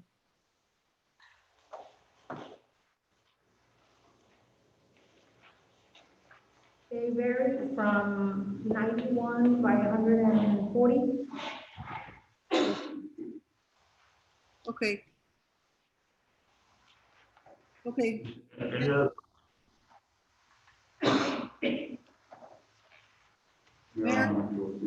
Mayor, if you're ready, We have a motion. I move That's for, we have a motion for approval. Do you want a second? yes. Okay, Ms. Garza has second, 3.2. It is an opening for discussion. All those in favor say aye. Aye. All those opposed, all the opposed, same sign. You hear any nays, there 3.2 for the record is approved by all. And I'm calling for 3.3, Ms. Luna, you have the floor. 3.3 is a preliminary plat approval for Las Comadres number 8, in a 59.34 acre tract of land, more or less out of block 16, Texan Gardens. It's in our ETJ. The developer is Carlos Leal. The engineer is South Infrastructure. This proposed subdivision is at the northwest corner of Avon Road and 6 Mile Road. The developer is proposing 98 single-family residential lots. Water belongs to the Aguasud. For sewer, they're proposing individual on-site sewage septic tanks. The area is not within the City of Mission CCN. For streets and drainage, the proposed drainage system shall consist of the installation of an internal storm sewer system with 16 inlets within the street to collect surface runoff from the lots and streets. Storm pipes range from 18 to 48 and will consist of a proposed house that would inform that will be the County District by Carrizales subdivision. The city engineer has reviewed and approved the drainage report. Staff recommends approval subject to meeting the model subdivision rules, complying with the street alignment policy, and meeting any comments from the county planning department. This is not a public hearing. This item is now before you. Thank you, Ms. Luna. 3.3, To approve. you have a motion on the floor to approve 3.3. Do I hear a second? We have a second. Is that open for discussion? All those in favor say aye. Aye. All those opposed, same sign. I did not hear any opposition. 3.3 is approved by all for the record, and I'm calling for 3.4. That is.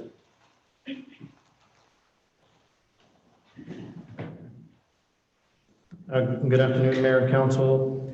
Item 3.4 is the approval of the ordinance adopting fiscal year 2021 annual budget. The attached ordinance formally adopts the fiscal year 2021 city budget. General fund budget of $51,532,991. Utility fund budget of $21,655,404. Golf course fund budget of $1,436,754. Capital golf course fund of $12,300. Solid waste fund budget of $7,341,395. Event Center Fund budget is 755,129. Special Revenue Fund budget of 14,612,195. Capital Projects Fund budget, 6,034,546. Group Health Fund budget, 6,111,277. And Debt Service Fund budget of 5,640,993. Total city budget is 115,132,984. Staff recommendation is approval as presented. Directors from the council. We have a motion on the floor to approve 3.4. Do I hear a second? We have a second. And this I open it for discussion. All those in favor say aye. All those opposed, same sign. Motion carries. 3.4 is approved 5-0. Mr. Perez, you have 3.5. You have the floor, sir. Thank you. 3.5 is the approval of the ordinance adopting the tax rate. An ordinance of the City Council of the City of Mission, Texas, levying an ad valorem taxes for use in support of municipal government of the City of Mission for the fiscal year 2021, providing for appropriation each levy, a specific purpose, providing when taxes shall become due and when the same shall become delinquent if not paid, and providing for exemptions for the elderly and for the disabled. The tax rate for the fiscal year 2021 is $52.99 per 100 property value. In addition to establishing the tax rate, this ordinance provides a $10,000 exemption for elderly and $10,000 exemption for the disabled. The city will also continue the tax rates established in 2005 for the elderly and disabled, ensuring that the total amount of the ad valorem taxes paid will not increase. The breakdown of the $52.99 tax rate is the interest and sinking fund rate is 0.0882, and the maintenance and operation rate is 0.4417. Total tax rate of 0.5299. Staff recommendation is approve the ordinance as presented. The chair is asking for guidance from the council. Mayor, I have a question.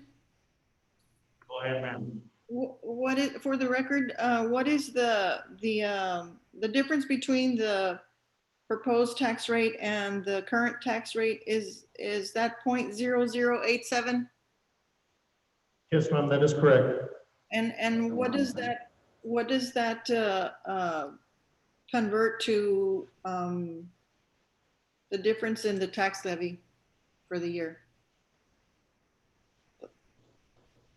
The difference for the total, ma'am? Yes, the total revenue that the increase is going to or would translate to. Yeah, we had calculated approximately about 500,000, ma'am. About 500,000. That's correct. Okay.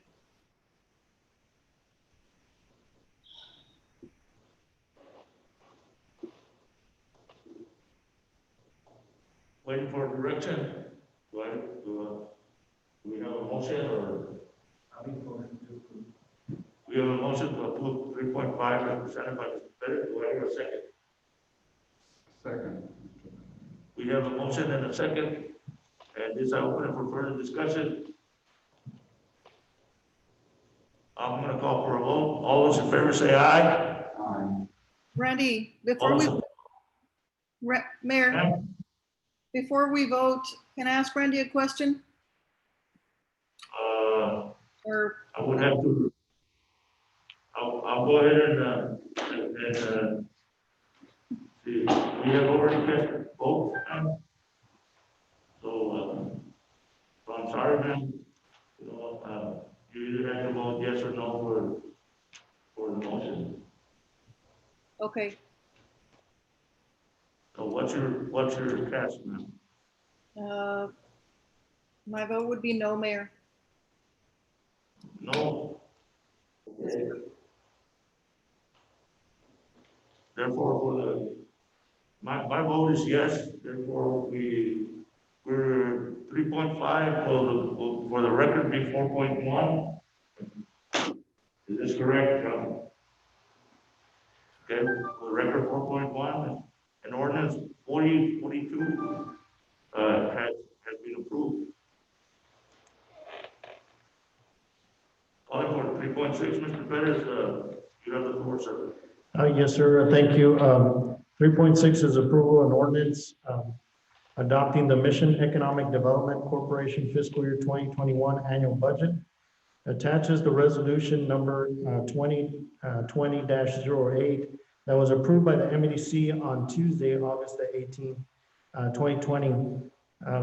The recommendation is approval of the MEDC budget. Attached is a budget documents for review. The total amount of the budget is 5.5 million, with MEDC debt service budget an amount of 2,262,000.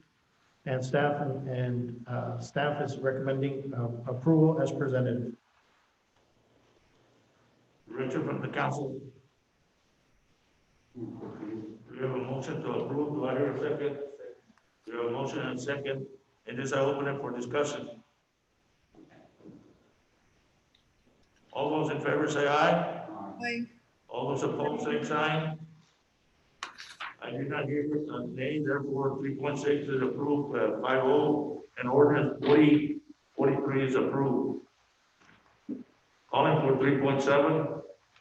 Yes, sir. 3.7 is also a approval of an ordinance adopting the Mission Economic Development Authority fiscal year 2021 annual budget. The attached ordinance formally adopts the fiscal year 2021 city budget for the MEDA. Also attached the MEDA resolution 2020-01 that was approved by the MEDA board on Tuesday, August 18th, 2020. The attached are the budget documents for your review. The Mission Economic Development Authority budget is $454,836. Staff recommendation is approval as presented. Direction from the council. We have a motion to approve. Do I hear a second? We have a second. This is open for discussion. All those in favor say aye. Aye. All those opposed, same sign. I did not hear a nay, therefore ordinance 2044 is approved 5-0, and I'm calling for item 3.8. Thank you. Thank you, Mr. Perez.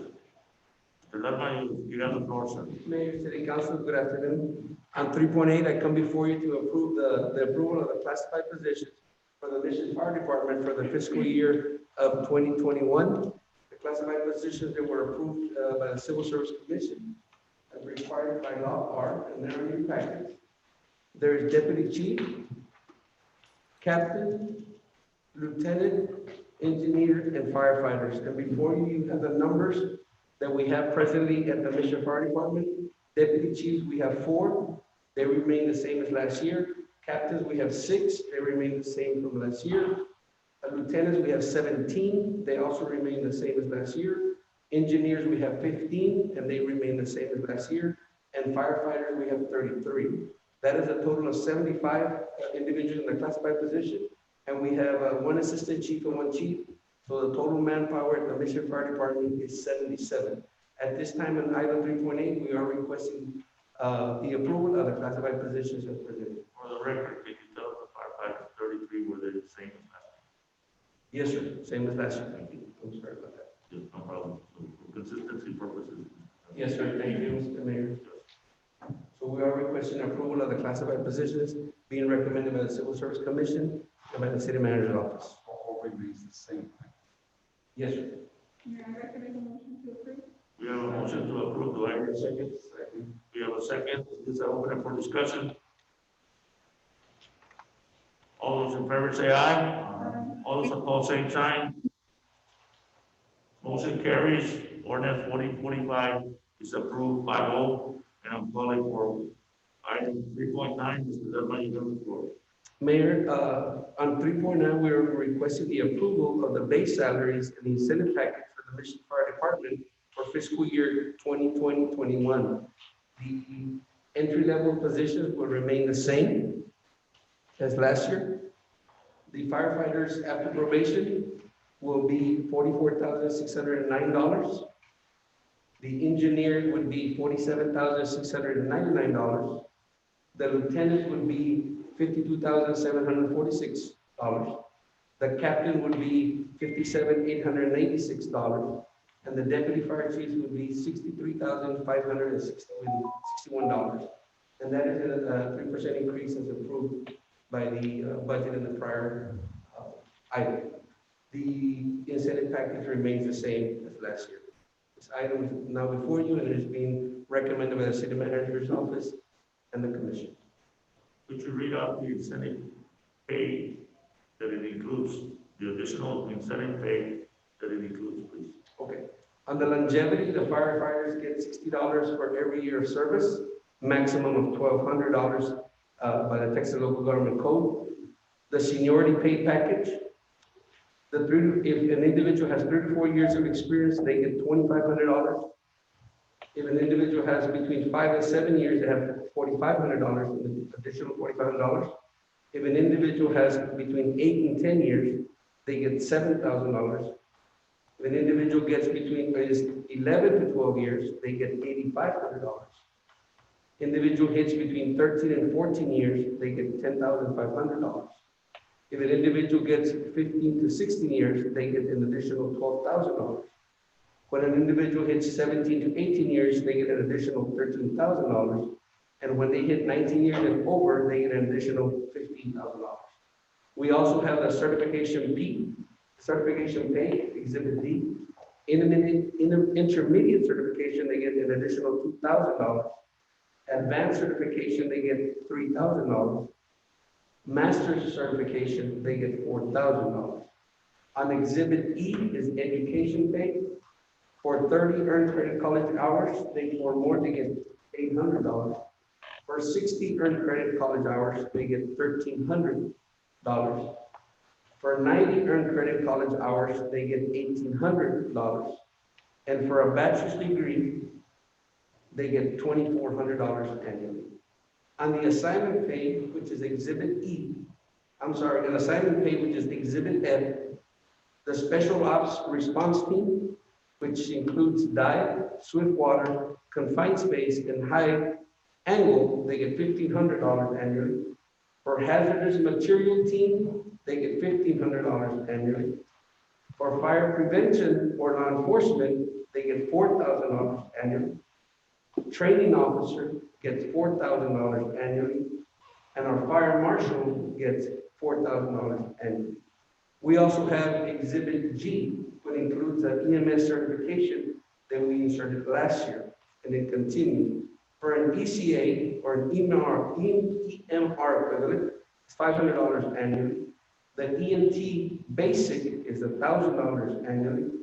The EMT intermediate is $1,500 annually, and the EMT paramedic gets $2,000 annually. This incentive package is probably one of the best in the state of Texas. You can compare it with any other incentive packages provided for civil service employees at the fire department. Is a very, very, very good package for our fire department.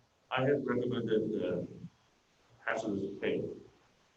Did the civil service even consider hazardous? It was talked about, Mayor, but it was something that was not brought about through the budget process. Something I guess that we can look at at another time. But at this time, this is the only thing that's being proposed and was approved. Was it moved over to the civil service consideration? The hazard pay, it was, at the time, we were looking at an amount that was not presented and through the Civil Service Commission. But it can be presented and brought back? Yes. Okay, thank you, Mr. President. Now, we'll look at the mayor. Remember, by law, the commission only approves the classified position. We do it as a courtesy. We always run through, but we'll present it. And I don't want to change the process. You know, give the Civil Service Commission, they put in their time, and we appreciate them, you know, that they come out and put their time and effort to serve. Give them, continue the courtesy and respect to them. Yes, and we'll bring about it one part. Not a problem. And at this time, Mayor, we are requesting approval of the base salaries and executive package for fiscal year 2021. Mayor, may I just ask a question to the clerk? Sure. Chief, I I see here on the base salary exhibit A, that it says entry level firefighters are 37,000. Firefighters after probation are 44,600. How many months of probation do you get? Ma'am, can you repeat the question? I didn't hear. That the entry level firefighter gets 37,000, but then it jumps over to after probation. How many months do we give them for probation? They're on probation for a year, 4 months. And how many firefighters do you currently have? Currently, we have 5 in the process on the probation period. Okay, and this salary is comparable to like other municipalities that are surrounding areas? How are we comparable? We are comparable to our surroundings like Wesco, Edinburgh, FAR. We're in the general area. Thank you.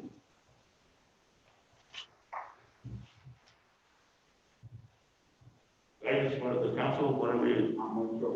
We have a motion on the floor. Do I hear a second? Second. We have a second. I open it for any discussion. Call for a vote. All those in favor say aye. All those opposed, same sign. I do not hear anybody opposed, therefore 3.9 is approved by vote. Ordinance 4046 is approved. Thank you. And we're calling for 3.10, Mr. Lerman, you have the floor. On 3.10, Mayor and City Council, is the approval of the classified positions for the Mission Police Department for fiscal year 2020-21. The classified positions that were approved by the Civil Service Commission and being recommended for approval are Lieutenant, Sergeant, Corporal, and Patrolman. Those are the classified positions being requested. The numbers for Lieutenant is 5 from last year, and they remain the same for 5 that we're requesting. For Sergeant, we have 8 from last year. We are requesting an additional 2 to 10. And Corporal, we have 9. Let me stop you there. Yes, sir. The additional 2, this is first time I hear additional 2 sergeants.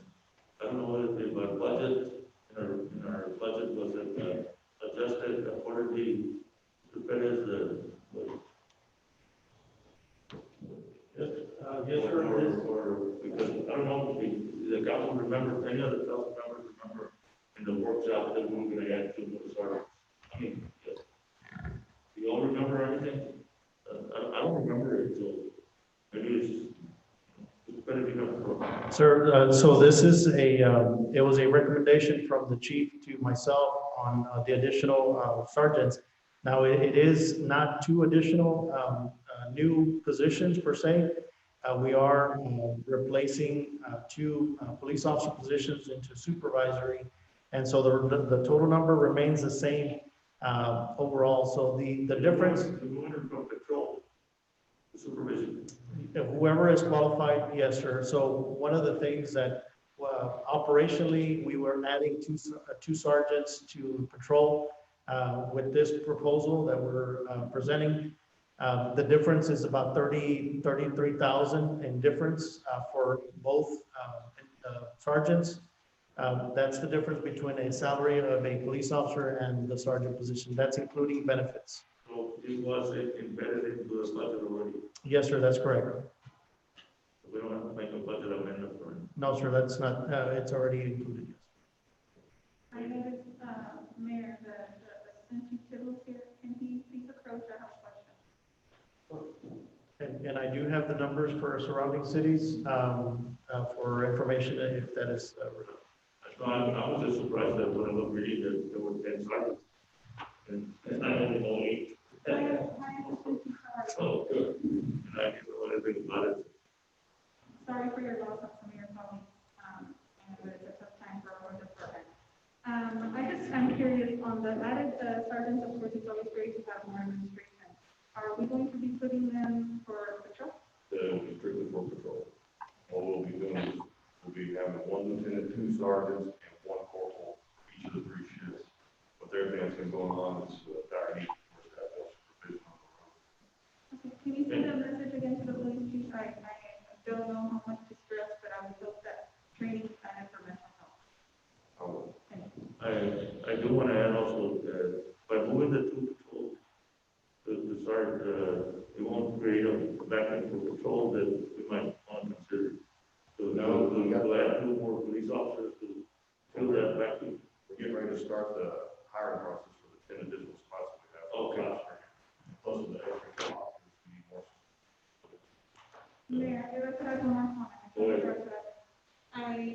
that we have about 2 or 3 females that have retired Yes. from the force, and I would just like also for y'all to consider hiring females to replace us as part of the 10. Actually, we're looking at 2 females for next go around, and one of the females that left comes back. Oh, awesome. Okay. Our numbers will be better with female officers, Thank which you. would be great. Appreciate it. Sorry for the question, Mr. Lewis. No problem. Throughout your presentation and the. No problem. And I'll continue with the numbers just so we can make sure, Mayor, we're good with Sergeant. Yes. And the corporals will remain the same, 9 from last year, and they remain at 9.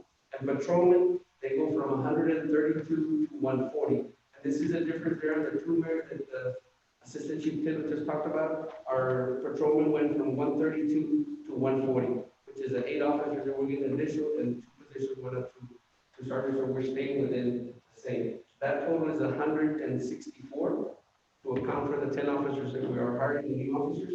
Oh, We have now, 2 assistant now, chiefs. when you mentioned that, it triggered something. Yes, sir. The 10 is from a grant. Yes, sir. Now, the grant doesn't say that all 10 have to be on patrol. I don't know the schematics of the grant, but I believe it's just that we don't gotta add to the department. I'm just concerned about compliance of the 10 officers for the cops. Grant. Those 10 officers, like the last cop grant, we have today, those that police and have to be on patrol. That's correct. So you just mentioned that 8 were going on patrol. All 10 on patrol, we're just reclassifying 2 patrol. 2 are going to sergeant. 2 are going to sergeant, But it won't because of the compliance of the grants. You know, that's my concern. Trust me, I do the paperwork on it. Well, I think the grant administrator is online, so I just want to make sure that he's on top of it also, and ask the city manager to be on top of it. Because, you know, we've been doing very well with grants. Yes, we You know, we've been doing very well with grants, and we continue to do well, and as long as we comply, you know, the people that are awarding money will continue awarding money to us. Grant writers have been doing excellent. Trust the chief of police is teaching everything about grants. Well, just for the record, let us know why Chief is here, is not here. And I want to call for a moment of silence. I'm building for Chief Dominguez, unfortunately retired, our assistant chief, was on, they passed away recently, and we have a visitation services going on right now with this funeral. And I want to call for a moment of silence, off the agenda.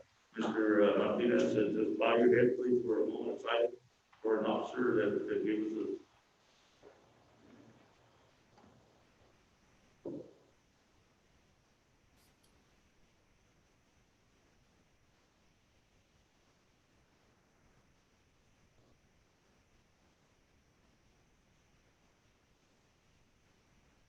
Thank you very much. Continue, sir. Thank you, Chief, for your input. Thank you, Mayor. And that, again, that'll go back to the total of officers under civil service is 164. And we had 2 assistant chiefs and 1 chief of police. That's a total of 167 total individuals working at the police department. But this time, Mayor, we are requesting approval of the classified position that approved by the commission and by the city manager. The chair will entertain a motion. We have a motion. Do I hear a second? Second. We have a second. It is open for discussion. Mayor, I just wanted to, Okay. I know I asked Randy for some information earlier, and I know that we're getting close to maybe being comparable to other municipalities, but we still are behind other ones when it comes to sergeants and lieutenants. Other municipalities of big ours have waiting. This is correct. Thank you. Share the information if I may? Yes, go ahead. So, City of Edinburgh has 19 sergeants. We were at 8 and we're working 10. City of Lamar has 16 sergeants, and we're at 10. So those are 2 cities that are comparable in size in our, and so with these 2 sergeants, we are adding 2 sergeants to 2 additional, or to the shifts. Currently, we have 1 sergeant in one of the shifts, and we're gonna have 2 sergeants to the other 2 shifts. So we'll have a sergeant and a corporal on each of the shifts. Very good. Thank you. Thank you, Mr. Perez. Mr. Lerman, you have the floor. Continue, please. Mayor and City Council, on item 3.11, we're requesting the approval of the base salaries and the incentive package for the Mission Police Department for fiscal year 2020-21. As you can see before you in your packet, you have the base salary for 2021 is for the entry-level police officer. Because now you're going to 3.11. Mayor, there was a motion in the second, but not a call for a vote. Sorry. Okay, okay, 3.10, I'm calling for a vote. All those in favor say aye. Aye. All those opposed, same sign. All those opposed, same sign. I did not hear anybody against, therefore, ordinance 47 has approved 5-0, and I'm calling for 3.11. You have the floor. Mayor, I'm sorry about that. Item 3.11 is the approval of the base salary and the incentive package for the Mission Police Department for fiscal year 2020-21. As you can see before you in package, the base salaries for an entry-level police officer will be $40,000. A police officer after probation will be $49,095. That's an increase of the 8% that was approved by the City Council the item prior to this. The police corporal is going to be $59,895. The police sergeant would be $64,190. And the police lieutenant would be $68,486. The longevity pay on Exhibit B, the police department gets $70 for every year of service with a maximum of $1,200. On Exhibit C, the seniority pay, which is the same as the fire department, 3 to 4 years, $2,500 annually, 5 to 7 years, $4,500 annually, 8 to 10 years, $7,000 annually, 11 to 12 years, $8,500 annually, 13 to 14 years is $10,500 annually, 15 to 16 years is $12,000 annually, 17 to 18 years is $13,000 annually, and 19 and over is $15,000 annually. On the certification pay, which is Exhibit D, you have the intermediate, which is $2,000 annually. The advanced certification is $3,000 annually, and the master certification is $4,000 annually. On the education pay, for 30 hours or more, you get $800 annually. For 16 credit hours or more, you get $1,300. For 90 hours or more, you get $1,800 annually. For a bachelor's degree, you get $2,400 annually. And for a master's degree, you get $3,000 annually. On the assignment pay, which is Exhibit F, we have the evidence technician for $1,200 annually. You have the computer technician at $1,200 annually. For the Crime Stoppers individuals, they get $1,200 annually. For the criminal investigation for the CID division, they get $2,000 annually. For a K-9 officer, you get $2,000 annually. For an FTO or a field training officer, it's $1,600 annually. For the toxilizer operators, they get $1,200 annually. For the systems administrator, it's $8,700 annually. For the instructors, is $960. For the SWAT team members, is $2,000 annually. For the color guard, is $1,200 annually. And something this year, we added this year, the public information officer, is $1,500 annually. And the community-oriented policing officer, which is the cops grant involved with the community, is $1,200. On Exhibit G is the clothing allowance, but for administration, criminal investigations, and the narcotics division, they get $1,200. And same as the fire department, is also very. Yes, sir. So at this time, Mayor, if there's no questions, we are requesting approval of the base salaries and the incentive package for the Mission Police Department for fiscal year 2020-21. I will entertain a motion. Move to approve. We have a motion, do I have a second? Second.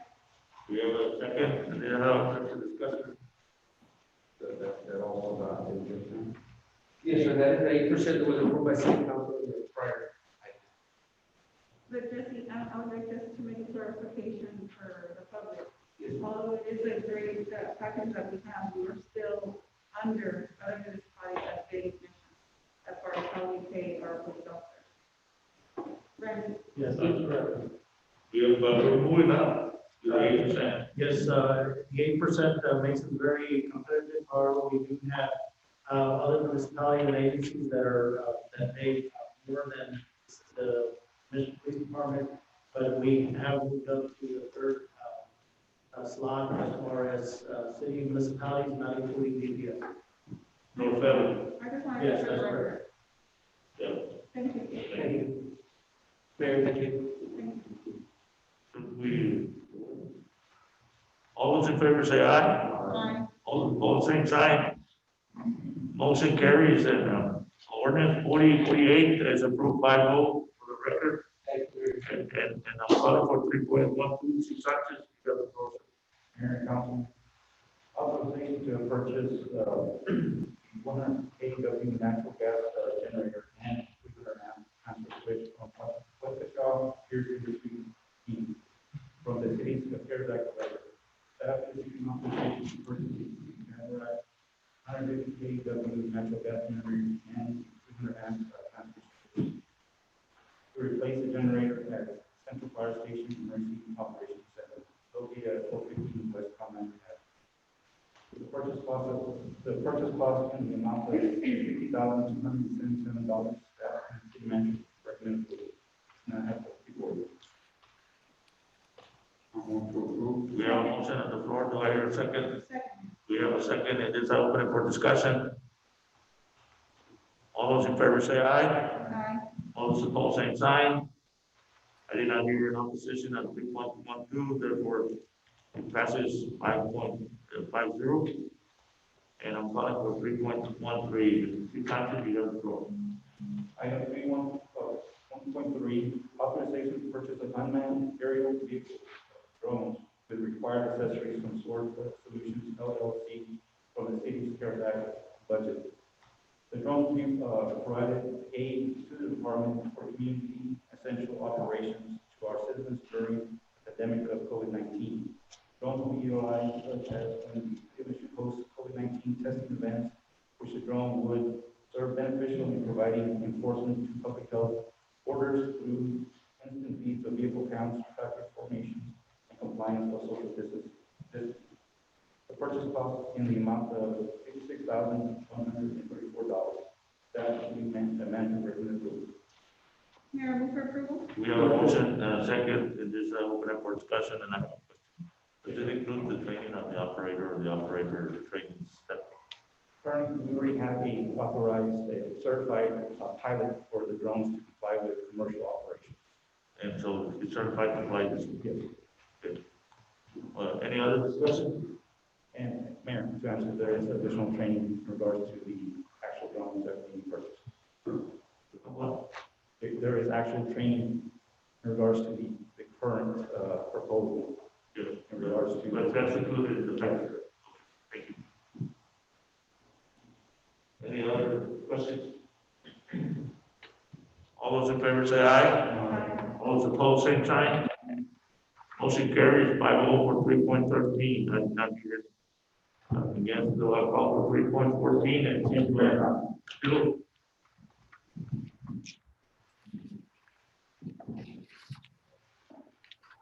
3.14, authorization to enter the medical service agreement with Hollis Brothers Associates. Hollis Brothers Associates will provide services regarding state and federal relations related to the city of Mission and continental activities, including but not limited to researching, developing, providing, obtaining, administering grants on behalf of the city of Mission police and fire departments.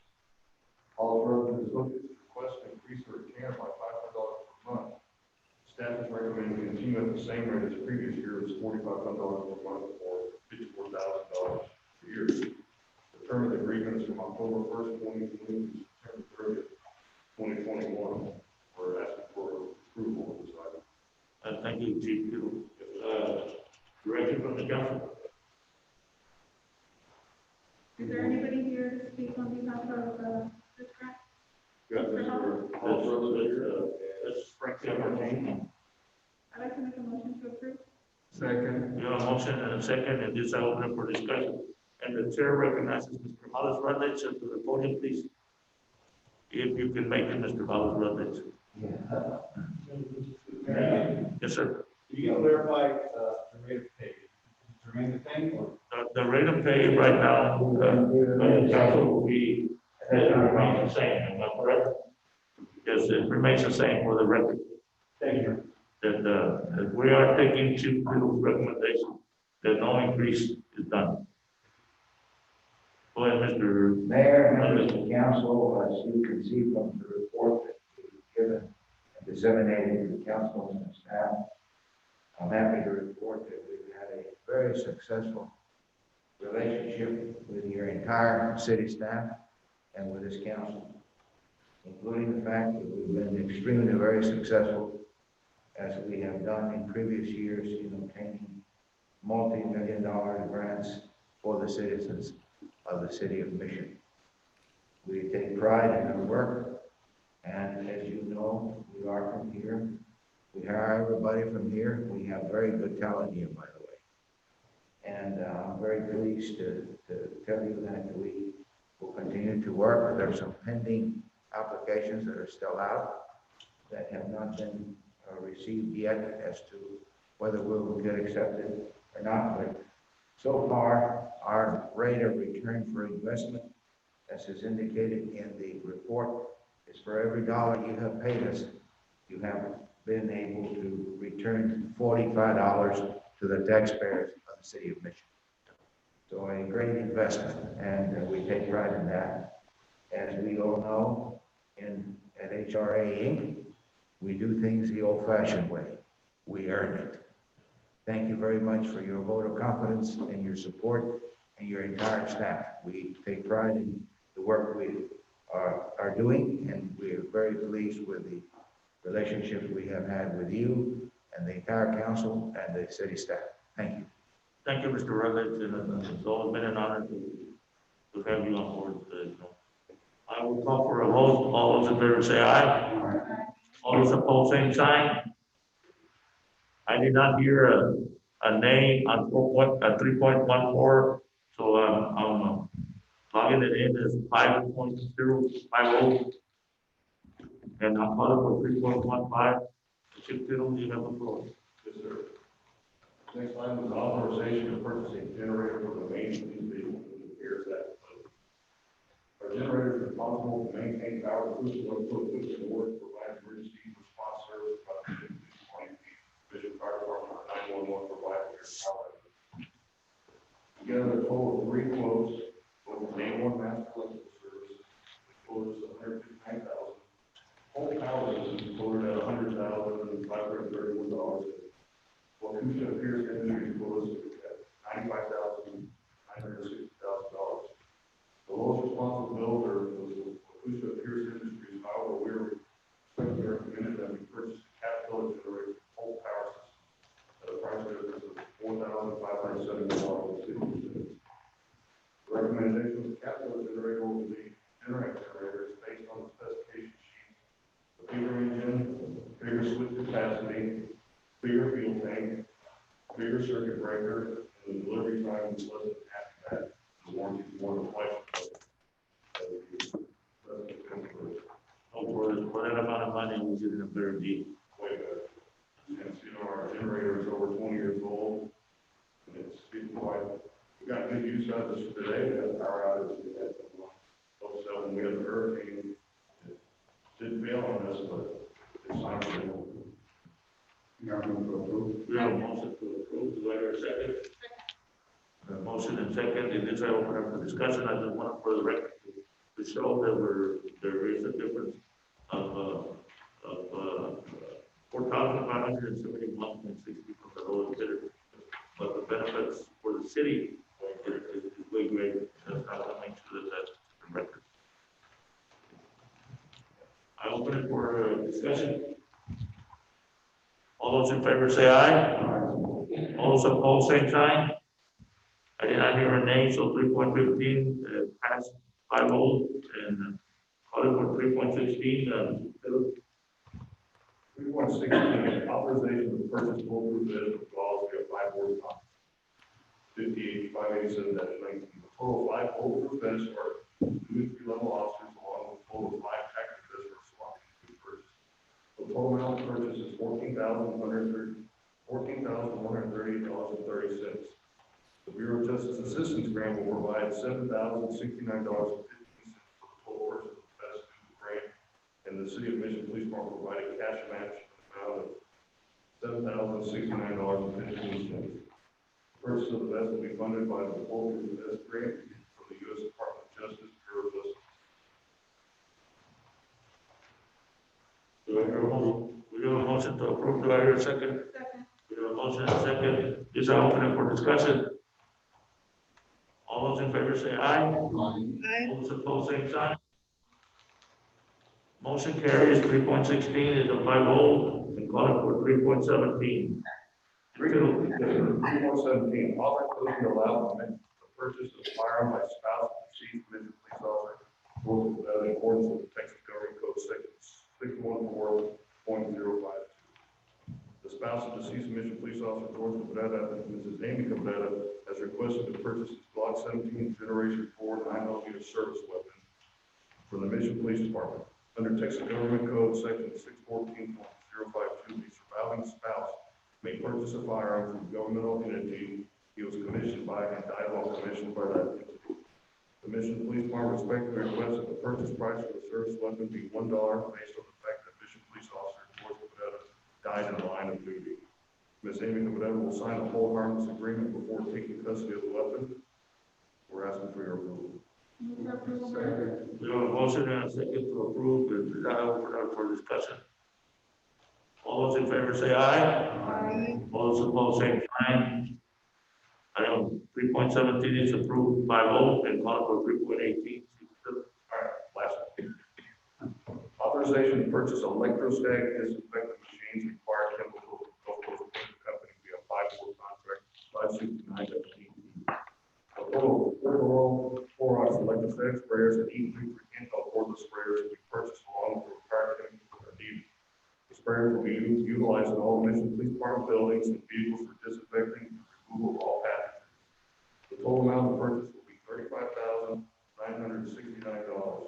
The purchase of the sprayers will be funded by the Coronavirus Emergency Supplemental Fund, program grant from the Office of the Governor, or ask for your approval. We have a motion to approve. Do I hear a second? We have a second. We have a second, and now for discussion, Chief, I have a couple of questions. One is, our staff going to be trained in how to use?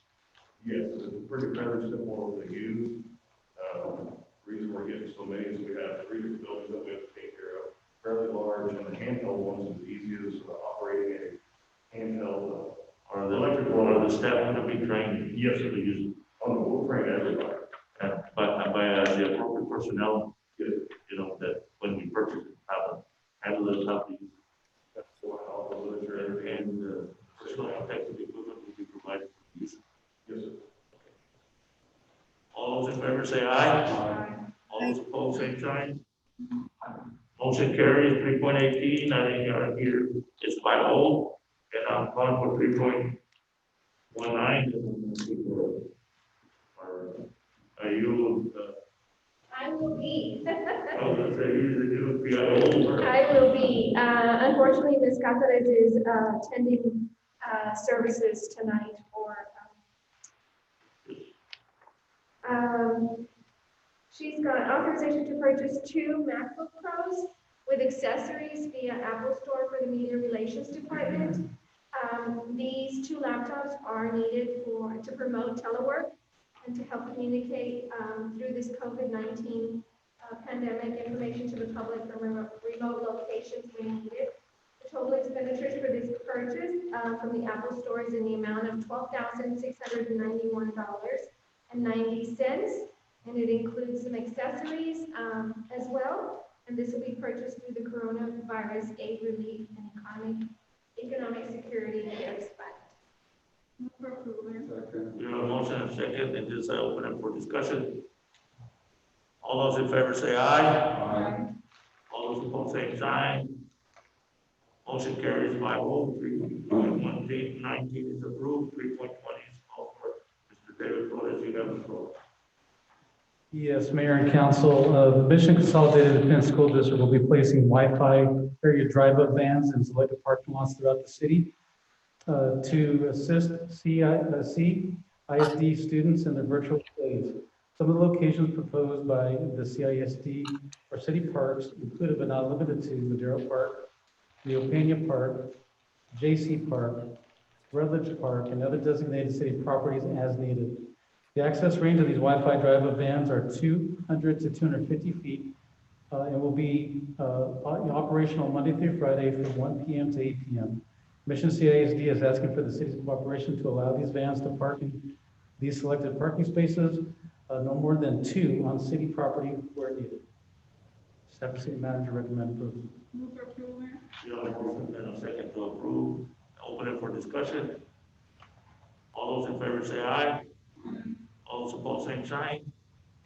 Did not hear any against, therefore 5 goes to 3.20 and call it for 3.21. Because Ms. Vella's on Zoom. Yes. Ms. Vella, you have the floor. Good afternoon, Mayor and Council. Can you hear me? Yes. The next agenda item is a request to surplus a list of inventory that is a result of an inventory audit conducted by an outside third party. This short presentation will summarize the results of that audit.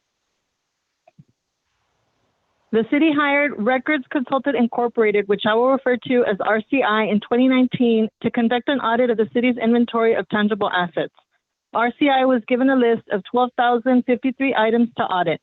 They came into all the city departments for a period of 2 weeks to find those items. As part of their procedures, they did not audit items that were secured behind cabinets, mounted on vehicles, in hazardous or unreachable areas, or anything that was above a height of 10 feet. Staff was instructed to leave as much out as possible in plain view for RCI. After the audit was complete, RCI gave the city a list of all items that they did not locate, which could have been due to the possible reasons mentioned before. This list consisted of 5,863 items. City staff then sent each department their portion of this list. All departments received their lists and confirmed whether or not the items were in secured locations, in vehicles, or in hazardous areas, and Finance Department received all responses and reduced the list to 2,402 items. The remaining 2,402 items represents a decrease of 19.9% of our inventory. The original cost of the full 12,000 items submitted to RCI was $48.2 million, but had a book value of $13.7 million.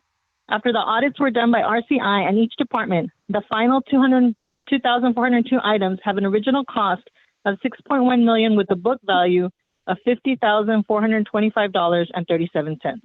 This is a reduction of 12.6% in cost and less than 1% of book value. The book value difference is what the city will actually record as a loss at the end of the fiscal year. The loss is minimal because 2,292 of the 2,402, which is over 95%, have already been fully depreciated. The average depreciation for these items is typically 5 years.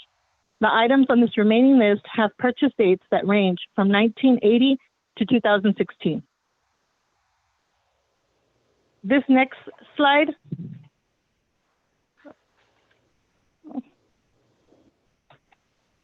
gives us an idea of the ownership breakdown of the 242 items.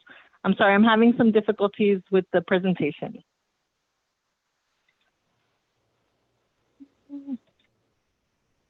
There we go.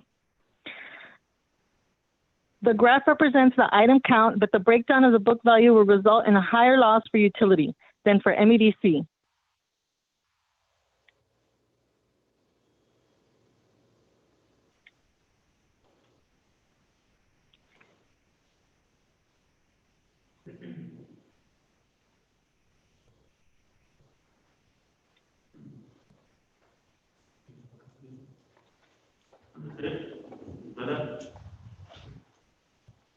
General fund and golf, MEDC, I'm sorry. The next slide gives us the idea of the ownership. I'm going to keep going. I'm sorry, I'm having difficulties with the presentation, but the graph represented the item count, but the breakdown of the book value will result in a higher loss for utility fund than for MEDC, general fund, and golf course. The nature of the utility fund is such that their equipment purchase tends to be higher in value. For example, pumps, aerators, and heavy equipment which aid in the operation of the water system. After undertaking this audit by RCI, I would like to recommend that we increase our capital outlay threshold to $1,500 versus the current threshold of $250. This slide represents a survey conducted of other local municipalities in the area. In the chart above, the City of Mission currently maintains the lowest at $250. GFOA, which is a national government accounting organization, recommends $5,000 in its best practices among local municipalities. We have always had the $250 threshold. In order to amend this, we would have to amend the purchasing policy. I would also like to recommend that we continue to have a third-party audit every 3 years. This concludes my presentation. And I would like to proceed with the agenda item of authorization to surplus attached list of inventory items to remove from the city financials, which will result in a corrected loss of $50,425.37. Staff and city manager recommend approval. Please let me know if you have any additional questions. Thank you. Mayor, I move for approval. We have a motion on the floor for approval. Do I hear a second? Second. We have a second. Open it for discussion. Then I'm going to ask for you to email to each council member and myself a copy of that presentation, please. So the council can go back and review it in the event that they missed something in the presentation. Okay? Yes, I will email it out. How would they change our purchasing policy? But monitor, Chair, President, I need to answer the question. Yes, I would have to revise the purchasing procedures to increase the dollar threshold to the recommended one. We can inquire with other entities to see where they have theirs to do a comparison. I think your recommendation is good for start, but let me ask you, is that the only policy that needs revision or it needs a complete overhaul. Yes, it needs a complete overhaul revision to include maybe possibly the dollar threshold to solicit for bids as well. We have it at $10,000. The state mandates it at $50,000. Some entities have it at $25,000. That would definitely help us in the workload that we have to do every time we have to solicit for bids, and gives us a lot more flexibility to try to acquire additional commodities and services that easily exceed $10,000. But in that policy, you'll probably go to the procedure to approve the vendors, pre-approve the vendors. That is correct. So you'll be able to have So this request or this recommendation cannot be done all together at the same time? Yes, Mr. Plata, you can. So what are we approving right now? Right now, I believe you're adopting the results of the audit. Yes, sir, and to surplus these items from our current. But you're also changing something that we did for the threshold from 1,500 to 200. No, sir, that's just a recommendation. The actual approval will come as an amendment to the purchasing policy. It would come at a later time. I kind of feel uncomfortable to put something when we had some technical problems. I rather just do it myself and then put it to multiple problems. And that's why I asked for us to send you the PowerPoint presentation, because the thing that the problems that we have with you. Yes, Mayor, we can definitely look at the pros and cons of increasing the dollar amount. This is something that is not an emergency, right? I'm not waiting. The surplus machinery and equipment, maybe, so we could move it out and yes, and get it out of I just feel one of the reasons why we changed those policies also is because of problems that we had in the past. So I think we need to take those into consideration. Most definitely, Mr. Plata. If we would move forward with any changes, we would have to set certain controls in place to safeguard the integrity of the entity. So what are you recommending that not to take any action? I mean, all it is, okay.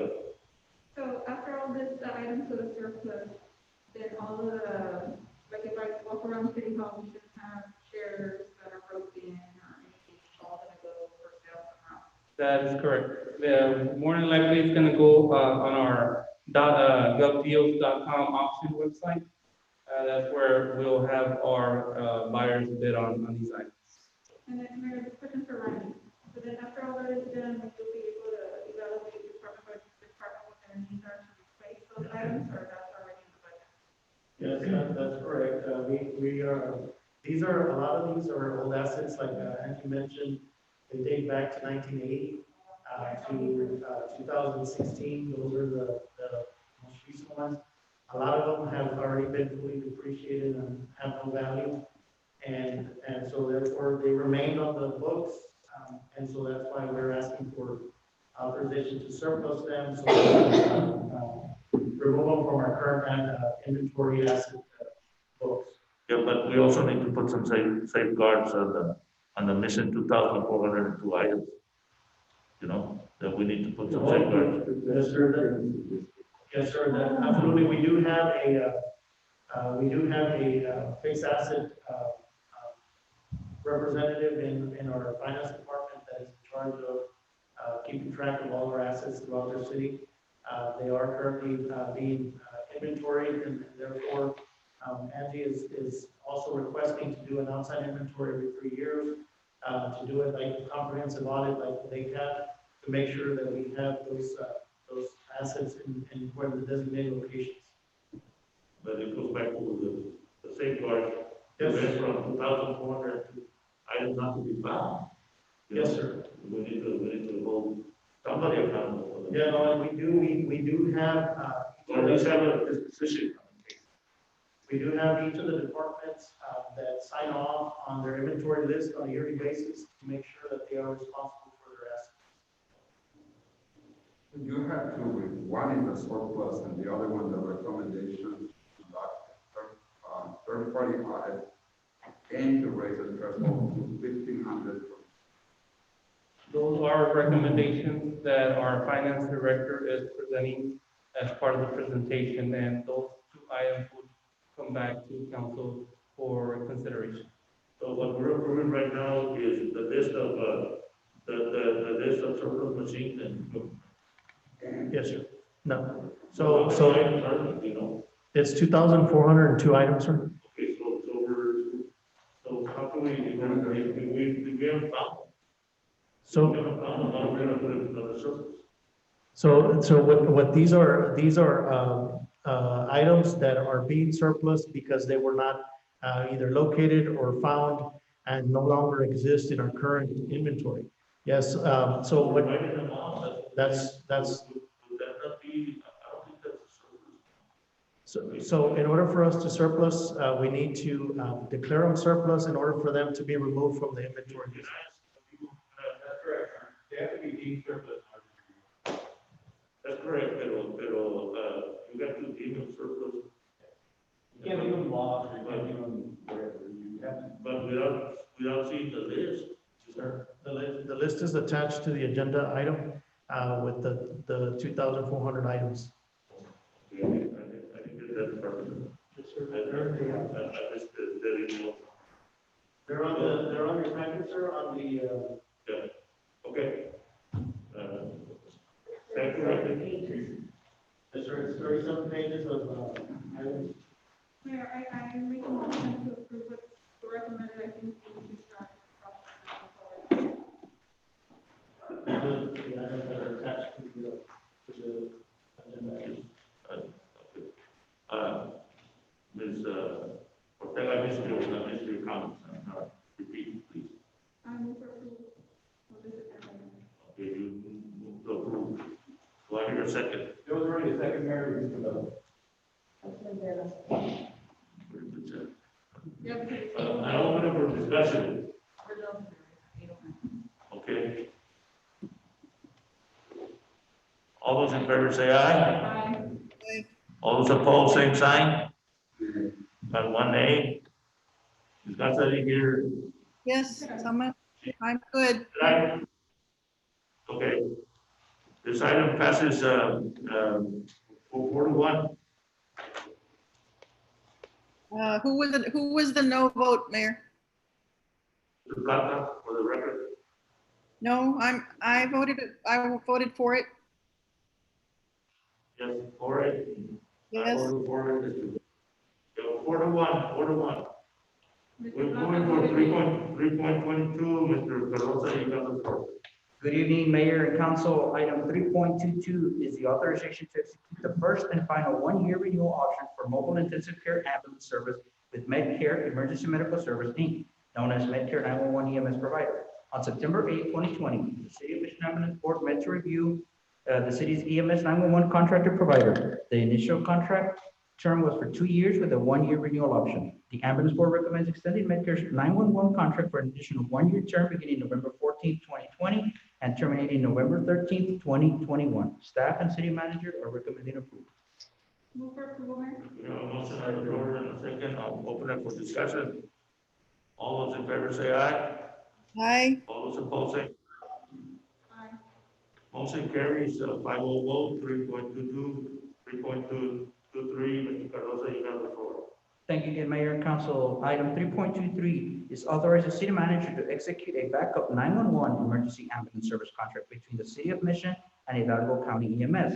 On September 8, 2020, the City of Mission Ambulance Board met to review Hidalgo County EMS contract.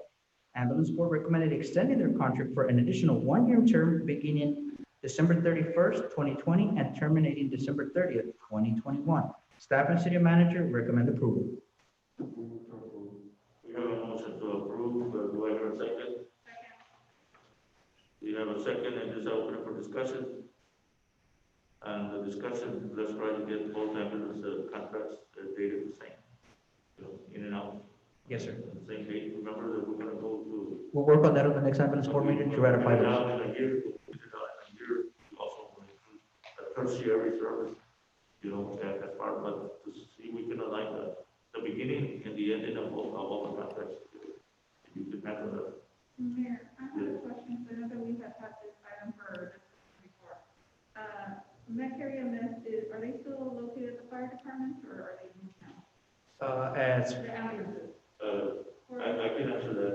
Right now, they are still in the fire department working on a relocation process, but we'll put it in the item on the next city council meeting for Mr. Perez to give us a report on that. What's the plan? Okay, and what about Because Hidalgo EMS? we're not gonna move anybody out, because it's part of the policy of the council, that council. And Hidalgo EMS are just called on, they're not in standby somewhere in the city, we just call them service calls? Yes, they have a station inside the city limit. They are on 2200 West 3 Mile Line, which technically puts them inside our city limits. That's where they have a base operation with 2 units operating. Thank you. Yes, ma'am. All those in favor say aye. All opposed, same sign. Motion carries 5-0, 3.23, 3.24. Mr. Benson. Thank you, Mayor and Council. Thank you.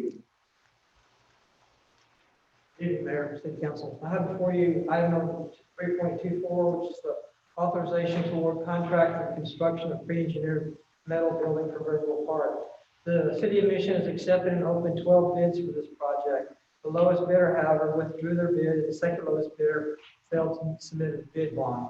Staff recommends award contract to Jack's Construction, Inc., which is the lowest responsive and responsible bidder meeting all specifications. Cost of this project is $112,894.40. Staff and city manager recommends it. We have a motion to approve. Do I hear a second? And open it for discussion. All those in favor say aye. Aye. All those opposed, same sign. Did you say name, Professor? Over, was it the delay response? Okay. 5-0. Contractors are online, if you're here to visit with them or have any questions. We can approve, sir. We move into 3.25. I have, Negotiate whatever you need to do with them. good. Thank you very much. Yes, sir. I have for you item 3.25, which is the authorization to award contract for the sanding, painting, and structural repair of the slide structure at Mayberry Pool via Vibor contract number 613-20. Staff is seeking authorization to award the contract to Slide Expert Inc. via Vibor contract number 613-20 at a cost of $27,600. Staff and city manager authorized to award the contract. Move to approve. We have a motion and a second to approve 3.25. Any discussion? All those in favor say aye. Aye. All those opposed, same sign. 5-0 vote, 3.25, 3.26. Salinas, you have the floor, sir. Yes, sir.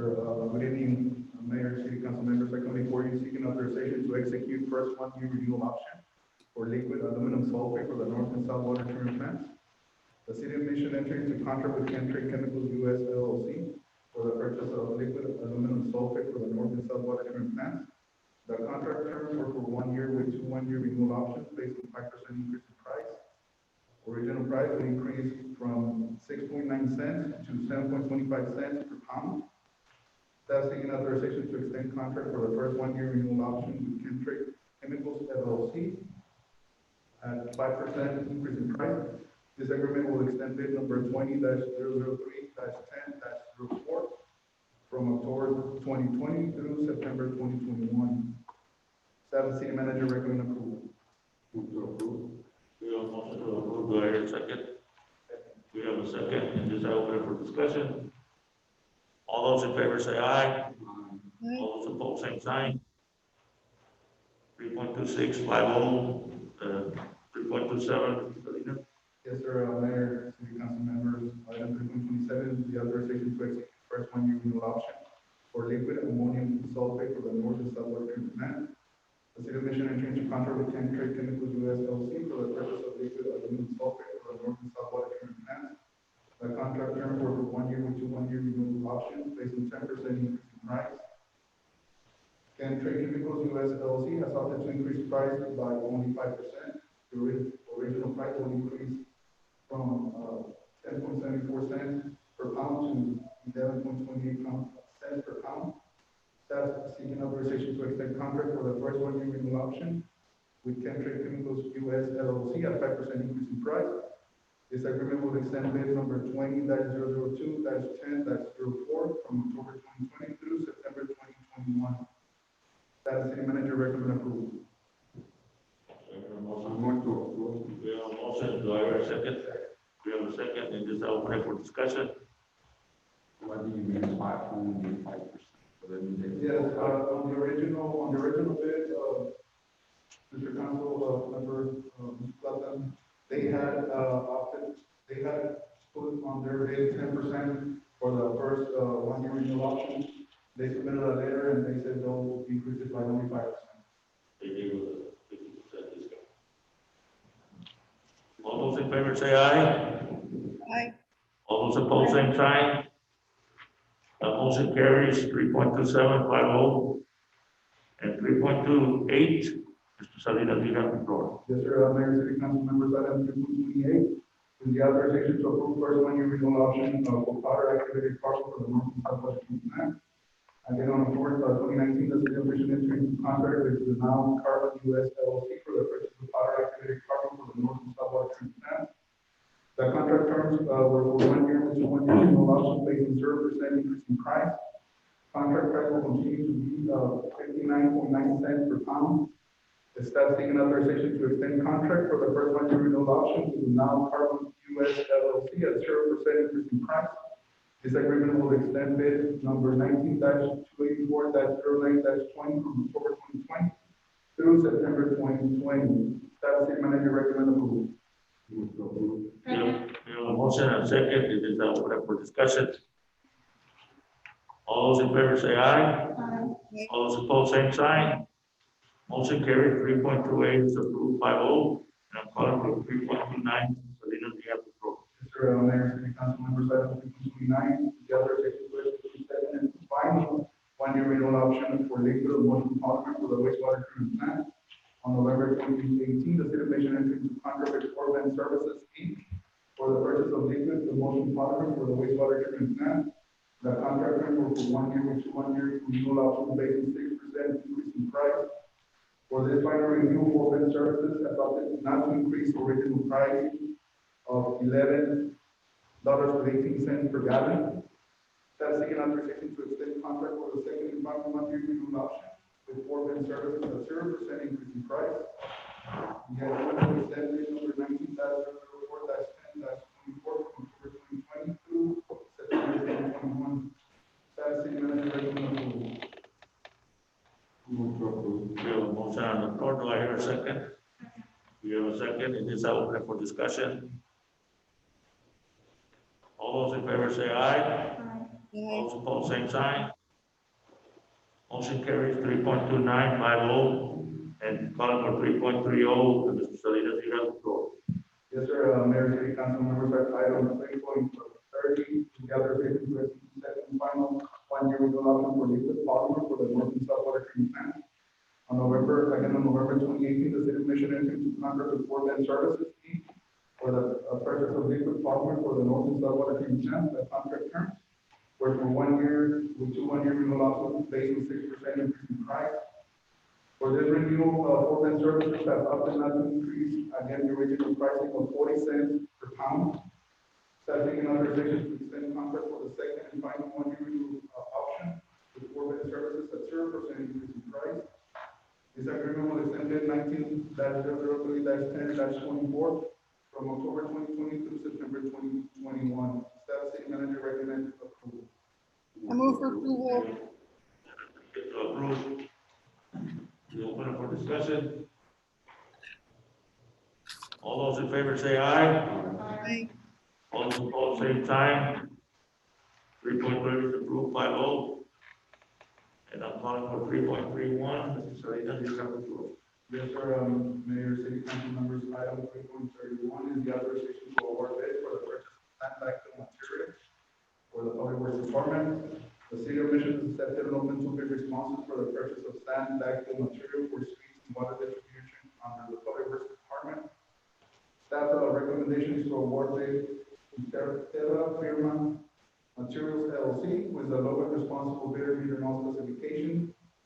Again, recommendation is based on estimated quantities and order will be based on an estimated basis for the 1-year base term. The pricing layer is at $7.97 per ton. Staff and City Manager recommend approval. Move to approve. We have a motion to approve. Do I hear a second? We have a second. And this is open for discussion. All those in favor say aye. All those opposed, same sign. Motion carried passes at 3.31, 5-0, am I correct? Yes. Yes. 3.32, Mr. Salinas, you have the floor. Yes, sir, Mayor, City Council members, item 3.32, the authorization to execute first 1-year renewal option for chlorine gas for the North and South Water Treatment Plants. On October 2019, the City of Mission entered into contract with DPC Industries, Inc. for the purchase of chlorine gas for the North and South Water Treatment Plants. The contract terms were for 1 year with 2 1-year renewal options based on 0% increase in price. The original price was paid at $789 per ton container. Staff seeking authorization to extend contract for the first 1-year renewal option with DPC Industries Inc. at 0% increase in price. This agreement will extend bid number 19-284-09-20 from October 16, 2020 to October 15, 2021. Staff City Manager recommend approval. We have a motion to approve. Do I hear a second? We have a second. It is open for discussion. All those in favor say aye. Aye. All those opposed, same sign. Motion carries 5-0, 3.32, and calling for 3.33. Mr. Salinas, you have the floor. Yes, sir, Mayor, City Council members, item 733, the authorization to execute payment for emergency sanitary sewer repairs on the 7th Road. Staff seeking authorization of an emergency purchase for sanitary sewer repairs at lift station number 11 on the 7th Road, south FE 495. Discharge sanitary sewer system to lift station number 11, sanitary sewer receiving manhole of lift station number 11, and the 82 water line replacement to improve compaction and roadway repairs. The sinkhole was completed by Trans Brothers Inc. Contractor mobilized that same day of the emergency. Post-Hurricane Hannah, Board of City of Mission, Mayor, City Council members has encountered and experienced sanitary sewer failures throughout the city and have continued to perform emergency repairs. The request is to execute payment for repairs by Trans Brothers Inc. for a total of $150,000. Staff City Manager recommend approval. Move for approval, Mayor. We have a motion to approve. I have a question. Let me the second. All second. Mr. Plata, you have, This work has already been done, right? Has this work been done already? Yes, it has been completed. The road was open on Wednesday, last Wednesday. How many emergency projects do we have that have been done up to the hurricane? By contractors, we have 3. We have 5125 that did the work on this station 2 on Holland. We have Morville that's still working behind Kmart. And we have this one done by Simon Brothers here on Los Celos. And we have an area that the city of Mission employees are working behind the Hoyes area on Citriana Bahia, also, which is a sanitary sewer that we're working on. So basically, we have had approximately 5 major repairs that we have done, 3 by contractors and 2 by the city of Mission forces. So do we have any approved contractors from the list that you can call for emergency? Two questions. How did you go about selecting those contractors? We select the contractors based on them being available to work as soon as possible, and of course, having them working with the city of Mission as well, having a contract current with the city of Mission. As you know, for example, Morville has a current contract working on South Conway, and Simon Brothers has a contract with the electrical services for the lift stations as well. So on all those 3 projects, did you go out for proposals on all those 3? No, on those, even emergency, council member, we call up contractors, if they're available, they'll come in and they can start doing the work, they'll start doing the work depending on the emergency. 5125 doing which project? 5125 is the lift station number 2. And on that one, you did not go out for proposals? On that one, we received several quotations from different contractors. What about the one by the Kmart? On the Kmart, we received 2, I think so, for that one. And on this one, we called 3 contractors. We called Barco, was not available due to COVID, we had COVID-19 on that certain date that we called them. We called another contractor, which is Klosner, and they were not going to be available to come to Tuesday, the emergency on Saturday, and I'm talking about setups. And we contacted Simon Brothers, and they came that same day. Do you have something in place in writing where they reply to you by email, writing, or how could you prove to us that you did go out for proposals or you approached with them? We call them, some of them send us a quotation for the work, and some of them just via phone. If it's an emergency, we call them that same day because we need their assistance right away. An email is pretty easy to reply by email. I would recommend to have something like that in writing by email. Because if you go out on 3 other projects, you went out for proposals, and I'm pretty sure they submitted. How come on this one you're coming? Yeah, you call them. Some are very different. The emergencies, council members, some are work that you have to do right away because they're on the roadway. You have vehicular traffic going through the roadway, and some of them are, for example, on a levee that we can wait up for a couple of days.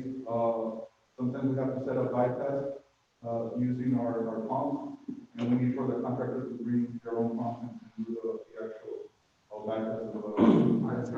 Randy, did you know about this? Did you approve it? Yes, sir, that's correct. The latest one that happened, which was the 7th, it was on the weekend, and they. So nobody was available on the weekend? No, they had, the contractors that were contacted were not available because it was a 20-foot. 20 foot. Sinkhole. And so we had to close a portion of the roadway. And at that point, I received a call from Eduardo and Roberto over the weekend regarding the emergency repair for yes. But yes, it was, all 3 repairs were contacted to me regarding that. And based on the emergency need, at that point, we made the determination to get someone as soon as possible. I can tell you that project was a life safety issue immediately because the neighborhood called me immediately on that deal that somebody else went down the hole and so that's why we have to, maybe we could do like, we have 3 vendors already pre-qualified before, you know, that, you know, it's good for the purchasing, the procurement policy, to update 3 vendors list and stuff and all that, you know, so they can be pre-qualified already at their time for emergency reasons, you can activate them. That's what it is in policy. I think that as long as, Mr. Martinez is okay with For emergency purposes, you can create a pool. yes, sir. Yes, we'll go ahead and work with the building works department, to put together the scope of service, generalized scope of service, so we can talk on and, Martinez applies for any of the Yes, sir. because of technology to, I mean, not just this, I mean, but we need to have something in place in that way. We have an emergency. So financial transparency and you know, that's probably the only thing. The other thing also, what was the total cost of all these? I think we're probably, Motion order to. yes, they were part of the remainder expenditures that were reported under FEMA. Yes. The major one was, about 250,000 in Fremont. That one, the contractor is still having, issues with, because our water table is very shallow. And we are going Colorado one time. Yes, and so there's a lot of difficulties laying line, and then plus there's a fence line that is it's jeopardizing the fence line for that neighborhood, so that might cause it to fall, and so the contractors. Yes, Security, replacement and security. yes, sir, we will ask them to file claims and I just, Mayor, if you need my comments.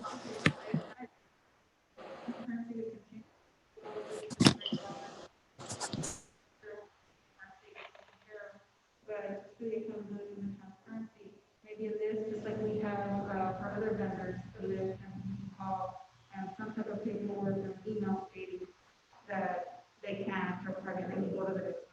But not just the list, they need to meet the qualifications.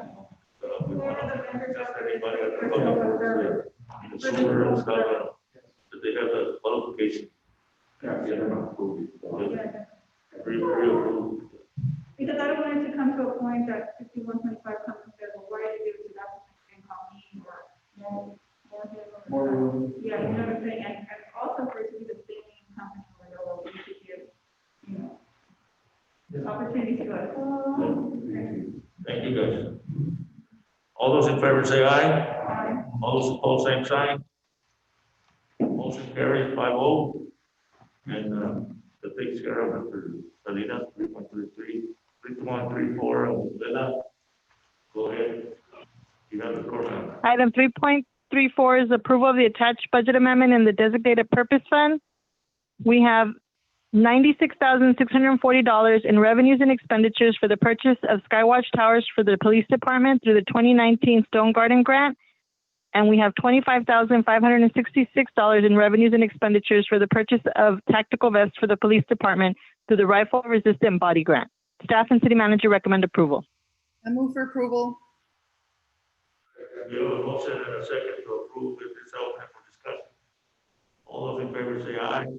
Aye. All those opposed, aye. Motion carried 3.34, 5-0. 3.35, Ms. Dilma, please take the podium. This new wonderful program we got. I like to bring all the good, wonderful programs here.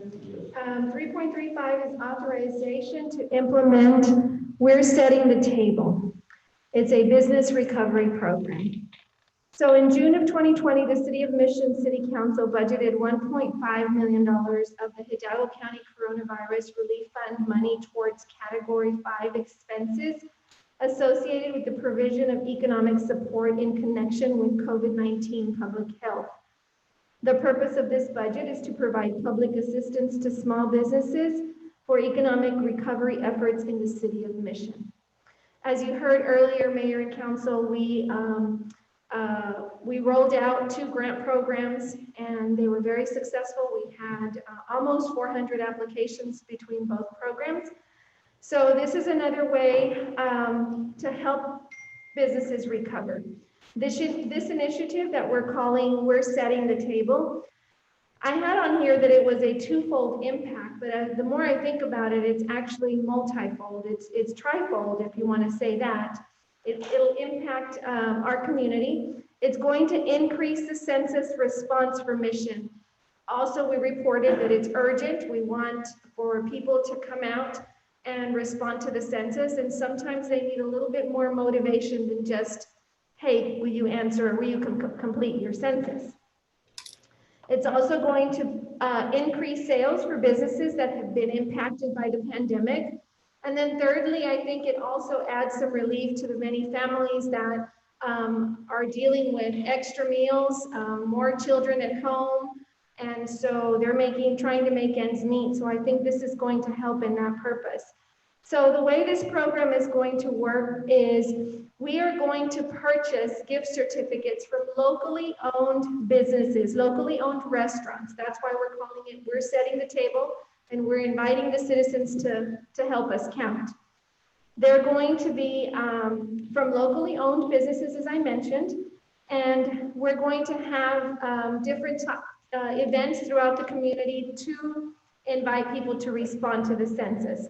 The requirements for individuals to actually receive a gift certificate from City of Mission locally owned businesses is going to be, they've got to be residents here in Mission.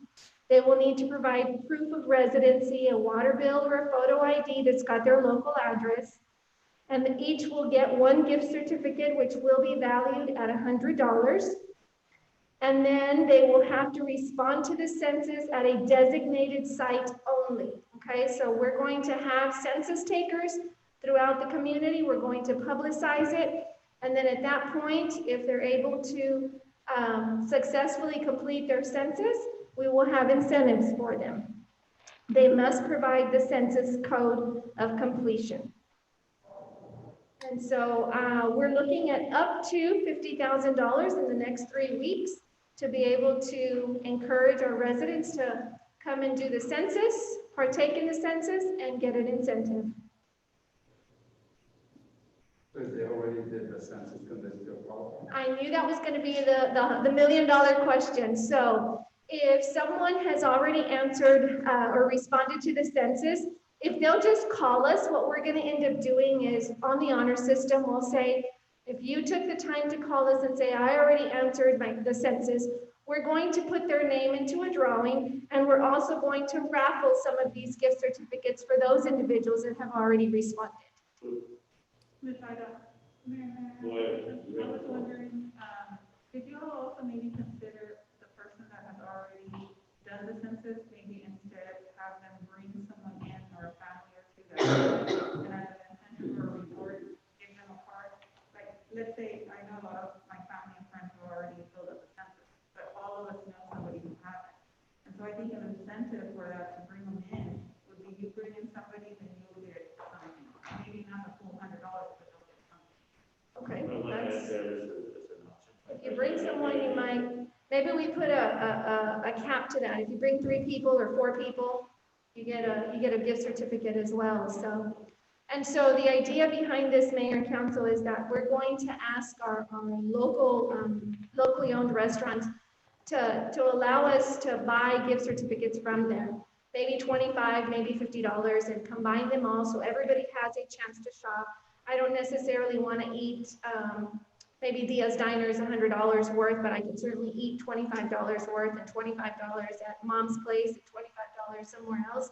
And we spread the wealth around. So again, I think that this is going to be something that will be well received by the residents of Mission and certainly help our census efforts as well.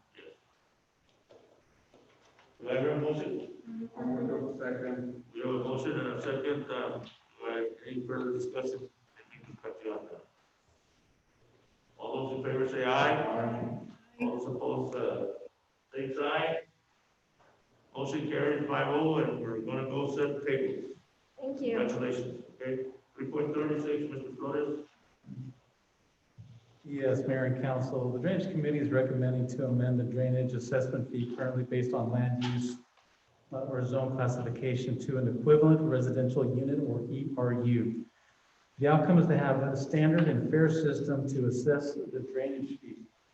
So this came from the Drainage Committee, and through some research, come to find out that we probably do need some improvements in how we conduct our drainage assessment fee to help with matching funds for drainage grant projects that we have in the area. So staff is seeking council direction.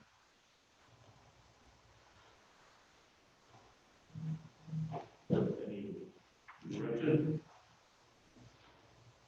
Mayor, if I can add that the Drainage Committee is an advisory board, currently recommend any assessment.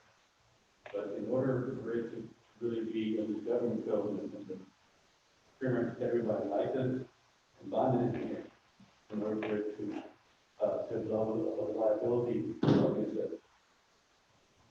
So the committee can recommend it all. It will still need to be backed up by license only. So we want to be increasing. May I? Go ahead, Ms. Garza. Yes, The budget part. yes, I'm part of that drainage committee, and I, you know, the last meeting that we had, the committee decided to move forward with the equivalent residential unit method of the drainage fees. Definitely, our drainage fees need to be addressed. So, you know, there's a big inconsistency on how these fees are being assessed. So my recommendation would be to approve as presented or equivalent. So it would basically say that I would be in favor of the ERU or equivalent, basically saying that we need to move forward with amending our assessment fees. Or are you putting that in the form of a motion, Ms. Garza? So moved, Mayor. Okay, we have a motion. Do I hear a second? We have a motion and a second, and this I open it for discussion. All those in favor say aye. Aye. All those opposed, same sign. Motion carries 5-0 or 3.36. Notice. And I'm calling for 3.37. Mr. Pettis, you have the floor.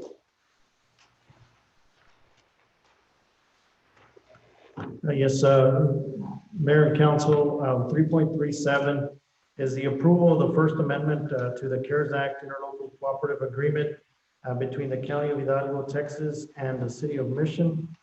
On Tuesday, September 1st, Hidalgo County Commissioners Court approved an amendment to the CARES Act Interlocal Agreement as follows. Section 3.2 of the agreement is amended to allow additional times for city to expand designated funds to expend designated funds by October 31st, 2020. Section 3.9 is added to the agreement as noted below. 3.9, the county will agree to disperse an additional 20% of designated CARES funds to cities for COVID-19 related expenses as noted in 3.2. And in accordance with the term and conditions of the agreement for the city that have been provided in completed cost reimbursement forms with appropriate supporting documentation indicating that the initial 20% dispersed in accordance with 3.8 of the agreement has been received by the county. The county has agreed to extend the performance period for the agreement. Section 6.2 is therefore amended to allow the submission of the final cost reimbursement forms and supporting documentation by November 30th, 2020. This is, they're approving the time, and the 20% will be distributed once the city submits the first 20% disbursement, which was 1.9. So basically, after 1.9 of submittal, they'll issue another 1.9 million. It's not additional funding. It also, it's 20% disbursement, and it will extend the time from the expenditures until October and then the submittals to November. So it's extending the time as well. So It's not additional funding, but it's progressive funding. yes, sir, that's correct. Yes, sir. And staff recommends approval of the amendment. Move to approve. We have a motion to approve. Do I hear a second? We have a second. It's open for discussion. Any questions? All those in favor say aye. Aye. All those opposed, same sign. Motion carries. I do want to ask you, have we gone beyond the first 20%? So we're in the process of submitting, we compiled everything. We're surpassing that. However, we're submitting those as per category. And so we will be suppressing that pretty soon. Calling for 3.38, Mr. Perez, you have the floor. Yes, sir. This is a discussion of possible action on modifying COVID-19 of the City of Mission guidelines. This is the opportunity for the City Council to make any modifications on city's existing guidelines. A couple of things, sir, that I do want to mention and get direction from council on this particular item. We do have, we are planning the reopening of the Boys and Girls Club for educational purposes. We are proposing, we're partnering up with the school districts to open up the sites at the main unit and also at Manworth for educational purposes with a limited capacity. Of course, we want to make sure that everyone is safe. And so basically what it'll be is a educational unit for students that are either have essential parents that both work and do not have any help or assistance. They can come to the club and we have staff that is able to assist them with their work throughout the day. They're all the students are currently working online. And so this would be a 6-week program depending on the need. Again, we want to make sure that everyone is social distancing and we have the proper measures in place. We are looking to open, if moving forward in the next 2 weeks, to allow the students to adapt to their scheduling and also their work course. So we are asking them if to bring in their electronic devices. If not, we will provide what we have available, and also we do have the Wi-Fi capability for them to do their work at the time.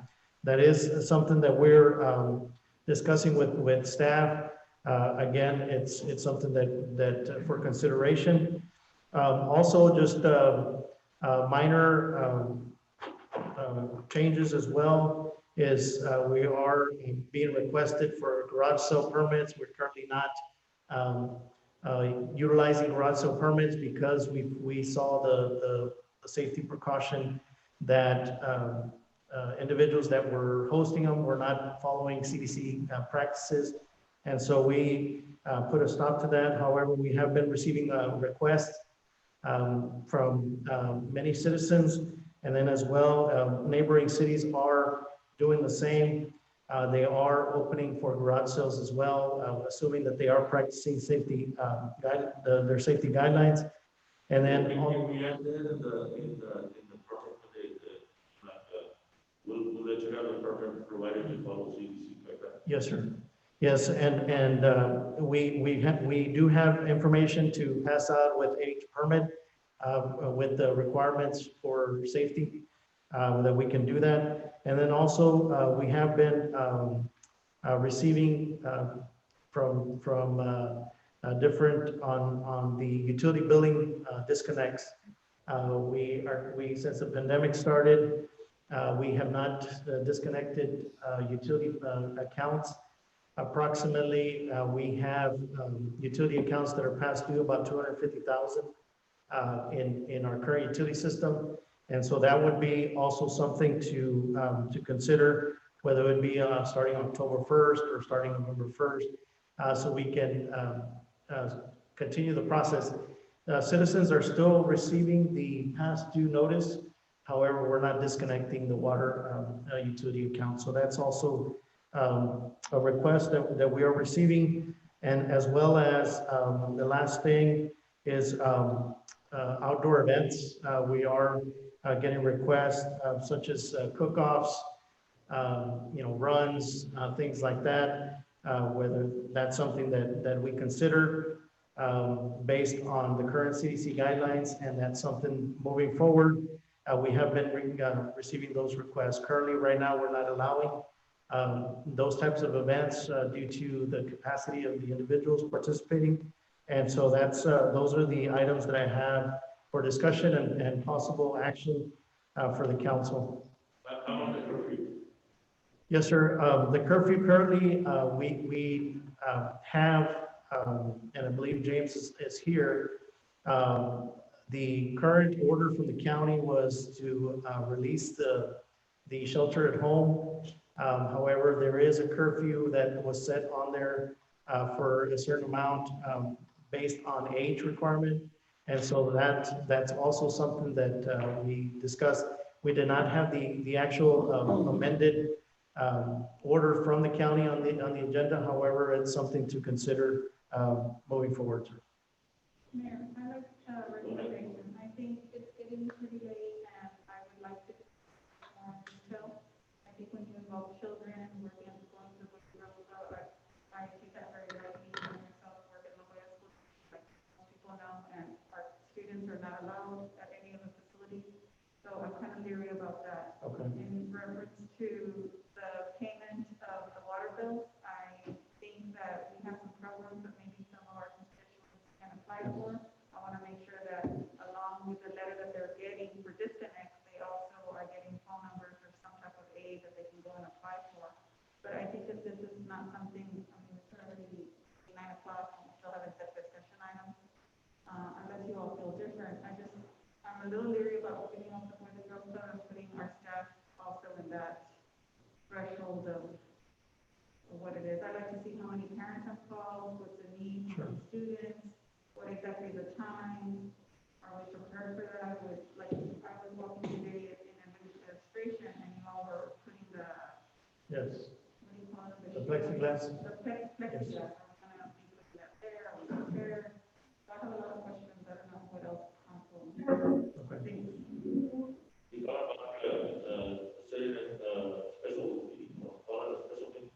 I don't know, unless y'all are ready to vote on something like that. Really? There's like several things on there.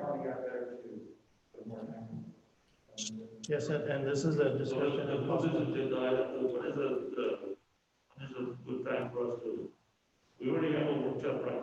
We have a workshop scheduled for the 21st and another one scheduled for the 22nd, next Monday. Well, why don't we do the first, we advertise for a special meeting after the workshop. Yes. We can get it, we'll move this item to, as a special meeting, is that okay? Is that you okay? Yes, I didn't hear the date though, Mayor. What's the date? September 21st, the one that we have the workshop, and we will have one item. Afterwards, we can have the special meeting for this item to consider the opening or not opening the Bush Club. Do you think that maybe we could have a meeting next Monday?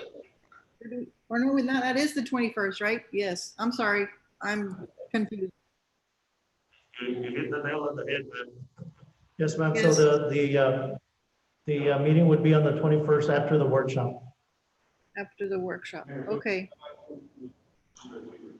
Yes, we're not gonna take any action on 3.38, and I'm gonna call for 3.39. Thank you, Mr. Perez. Thank you. You can outline it for the date. 3.39, somebody. Good evening, Mayor and City Council.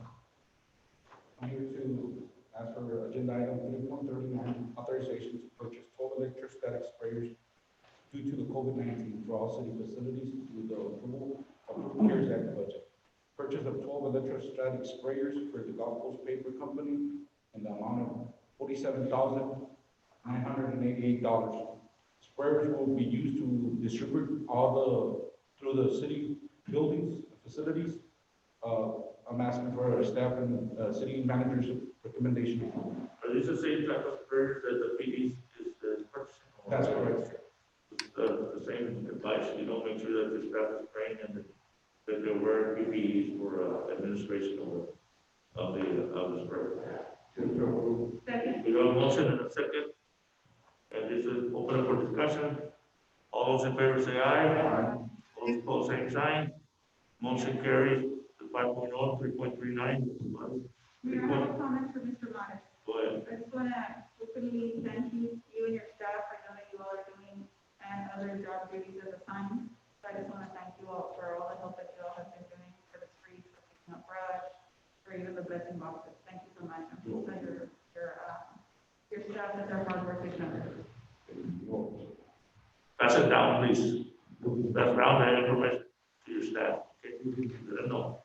3.40, Mr. Benmares. Item 3.40, authorization for emergency brush pickup services. Staff seeking authorization to acquire emergency brush pickup services from Ross in the amount of $24,000 to support our current fleet of grapple trucks to expedite the city efforts to pick up a high volume of brush throughout the city due to Hurricane Ron.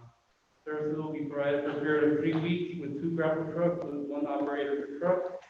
This is a purchase through exemption from competitive bidding requirements pursuant to Texas OGC 262.04, an item that must be purchased in case of public calamity. If it is necessary to make the purchase promptly to relieve the necessity of the citizens, an item necessary to preserve and protect the public health and safety of the citizens. Staff recommendation approved. Move for approval, Mayor. We Second. have a motion and a second. It is open up for discussion. All those in favor say aye. All those opposed, same sign. Motion carries, and then 5.0, 3.40, and if you need to extend it for more than 3 weeks, please come back to us. Thank you, Mayor. 3.41, Mr. Benmares, you have the floor, sir. Contract renewal with Tyler Technologies, the sole source vendor for city's online payment software for utility billing payments. Staff is requesting authorization to engage Tyler Technologies, a sole source vendor, for 1-year renewal of an existing contract issued since 3/10/2010 for online payment software linked to the city's website for facilities, payment, and utility bills. The renewal fee will be $11,040 for the year to cover from October 1st, 2020 to September 30th, 2021. Staff recommendations approved. Recognize the motion. Do I hear a second? We have a second, and this is open up for discussion. All those in favor say aye. All those opposed, same sign. Motion carries. 3.41, 5.0. Thank you. 3.42, Mr. Chief Sanchez. Mayor and Council, item 3.42, authorization to purchase video conference equipment with required accessories from the Best Buy, from the City CARES Act budget. Staff is seeking authorization to purchase video conference equipment with required accessories from Best Buy. The video conference equipment will be installed in each four fire substations, The conference equipment will be beneficial in maintaining the fire personnel in their assigned substations and will be in compliance with social distancing. The purchase cost in the amount of $11,211.40. Staff and city manager recommend approval. Move for approval, Mayor. We have a motion. Do I hear a second? We have a second. This is open up for discussion. All those in favor say aye. Aye. All those opposed, same sign. Motion carries. 3.42 is approved 5.0. 3.43, Mr. Benmares, you have the floor. Yes, Mayor, 3.43, authorize staff to solicit proposal for professional services for bond election consultant to serve as an advisor for city of Mission bond election process, seeking council director. Council, we have a motion to approve, and we have a second? We have a second, and this is open up for discussion. All those in favor say aye. All those opposed, same sign. Motion carries. 3.43, 5.0, 3.44, Mr. Benmares. Authorize staff to solicit proposals for professional services for veteran cemetery consultant. Staff seeking authorization to solicit proposals for this service as an advisor for the veteran cemetery. Staff seeking authorization. Move for approval, Mayor. We have a motion on the floor. Do I hear a second? We have a second. It is open up for discussion. All those in favor say aye. All those opposed, same sign. Motion carries. 3.44 passes to 5.0. 3.45. Authorize staff to solicit proposals for infrastructure studies and to seek possible funding sources. Staff seeking authorization to solicit proposals for infrastructure studies and to seek possible funding sources. Seeking authorization. Move for approval, Mayor. We have a motion and a second, and this I open it for discussion. All those in favor say aye. All those opposed, same sign. Motion carries 5.0, 3.45, 4.0, we don't have an unfinished business. Routine business 5.0 is called, the 5.1, city manager, do you have any comments? Sir, just comments, one of the events that was planned for tomorrow, I believe it was tomorrow, was so it's going to be a virtual Grito de Independencia, so September the 16th. It's going to be on Facebook. They will be outside the event center. On the parking lot, it will be limited to attendees based on that event. They want to, obviously, they cannot have an event similar to what they had last year, considering our pandemic. And so they are doing a virtual Facebook on that type of event to continue the yearly event that they currently have. And so I wanted to make that announcement as well.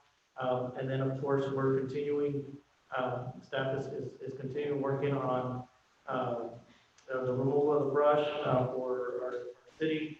Well, we're very, we're catching up. We are having the additional help from the different departments, as well as a subcontractor that we currently hired. We did hire a sanitation director. Today was his first day. His name is Noel Medina. I'm sorry, Mendiola. Is he on Zoom where we could see him? He's addressing an emergency already, so. That's okay, that's okay. Yes. Others. Yes, and we had to issue. Yes, unfortunately, we did have an unforeseen incident that occurred right prior to the meeting, and so he was not able to join. And so everyone is safe, no injuries, so thank God. But we will be providing direction and expectation for that department to be able to hit the ground running. And so that's all I have. Thank you, Mr. 5.2, the mayor's comment. I just want to let the public know and let everybody know that we just received word from the federal government that we got a $3 million award for drainage, the drainage supply that's going to, that project is actually a new concept that we are beginning to bring into the drainage system. And it's going to be implemented on south of the expressway, and it's intended to double the capacity of our outlet in Mission. And the concept that we're using is a new concept called outflow and retention at the same time, using the model that is being proposed under this project. And we got awarded, and you'll be seeing us on the news conference, and I don't know, maybe tomorrow or soon, but it is a national award coming out of the Senator Cornys and Congressman Henry Cuellar's office. Congressman Henry Cuellar put the lead on it, and I just want to let the public know, as well as the staff know, that we're adding $3 more million into our budget at no cost to the city, to the citizens, other than to pay federal taxes. Bring it back, and here's where the census is extremely important, because the census will give us more money, more federal money into Mission. You know, so that's why it's very critical to those citizens that are still watching us. The census is filled out and completed. Need to be 61% from last year, you know, and we can do better. 5.3, city council comments. We'll start with the line of succession. Ms. Garza, you have city council comments first. Mayor, I have no comments. Thank you so much. You're welcome, sir. Mr. Plata, you're second. Yes, man, the only thing I would like to see, maybe we can put it in one of the workshops that we have, maybe review some of the festivities that are coming up. You know, we want to really celebrate some of those things. from the Mayor International branch to parades, and are we gonna really wanna do those things this year, or wait until next year? And I think we need to really discuss that, because it takes time, money to prepare those events, and if this is something that we wanna do and put the city in a big liability, and also people's health, I think is the number one priority for us. So maybe we can put that on one of the workshops this week, so we can discuss, like, I agree, and then Jessica brought it up, opening the Boys and Girls Club. We need to see what is priority of this. Thank you. Okay. Ms. Ortega, you have the floor. I have no comments at this time. Thank you. Mr. Vela? No, okay. Like to call 6.0 executive session pursuant to the VTCA Government Code Section 555.001. Do I hear a motion? We have a motion and a second to go into executive session. All those in favor say aye. All those opposed, same sign. Motion carried 5-0, and we're going into executive session.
Mr. Plata?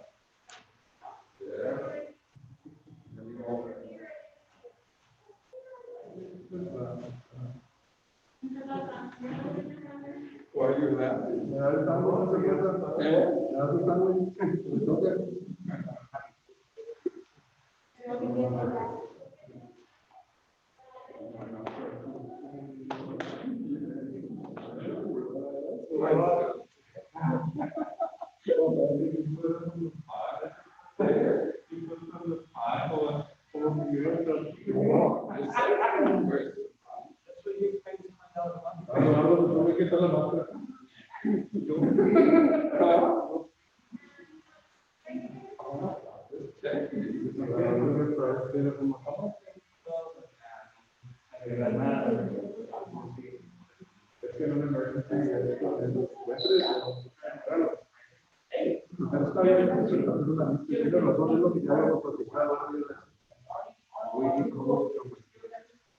We need the number one country.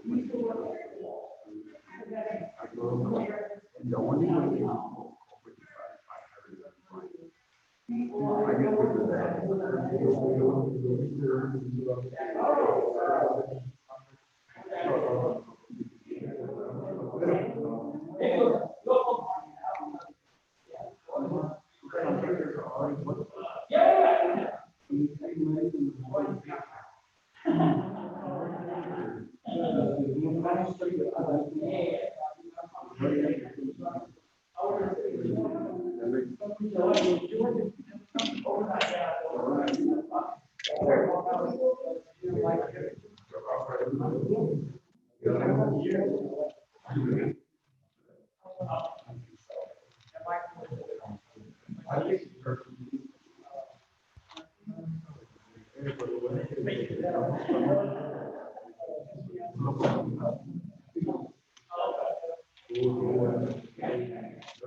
They already run training with it, the emergency. They have to go into field operations, look at it, and they tell you, okay, this is what it's gonna take to do. Okay. But look at this, it's very hard to fix something out like that. You can't, you don't know what's gonna happen. No, I'm not sure, I hold on some time here. What is it, that's a lot. We generate? Ya, vamos a tener que chequear todo lo que van a hacer, no es nada más de. We can narrow it down to specific, jobs.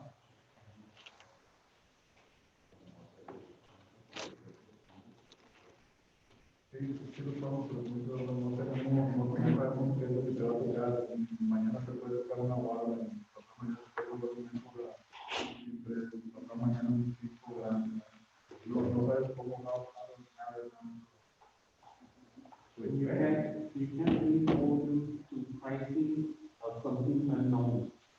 You know, you're gonna have to build to get a proposal from the top. Creo que ustedes no tienen una mano para tener el nombre del año, para tener el tiempo. Materials, inflation, all that has to be taken into account, and you can't hold it permanent for a year. You take some of it. No.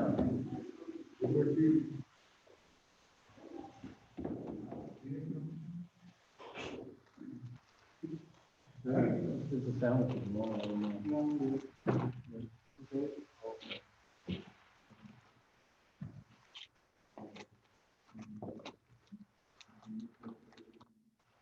Starting 7 minutes. Okay, sure.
I'm going to reconvene. We don't have, oh yeah, we have four. Yeah, I'm waiting for it.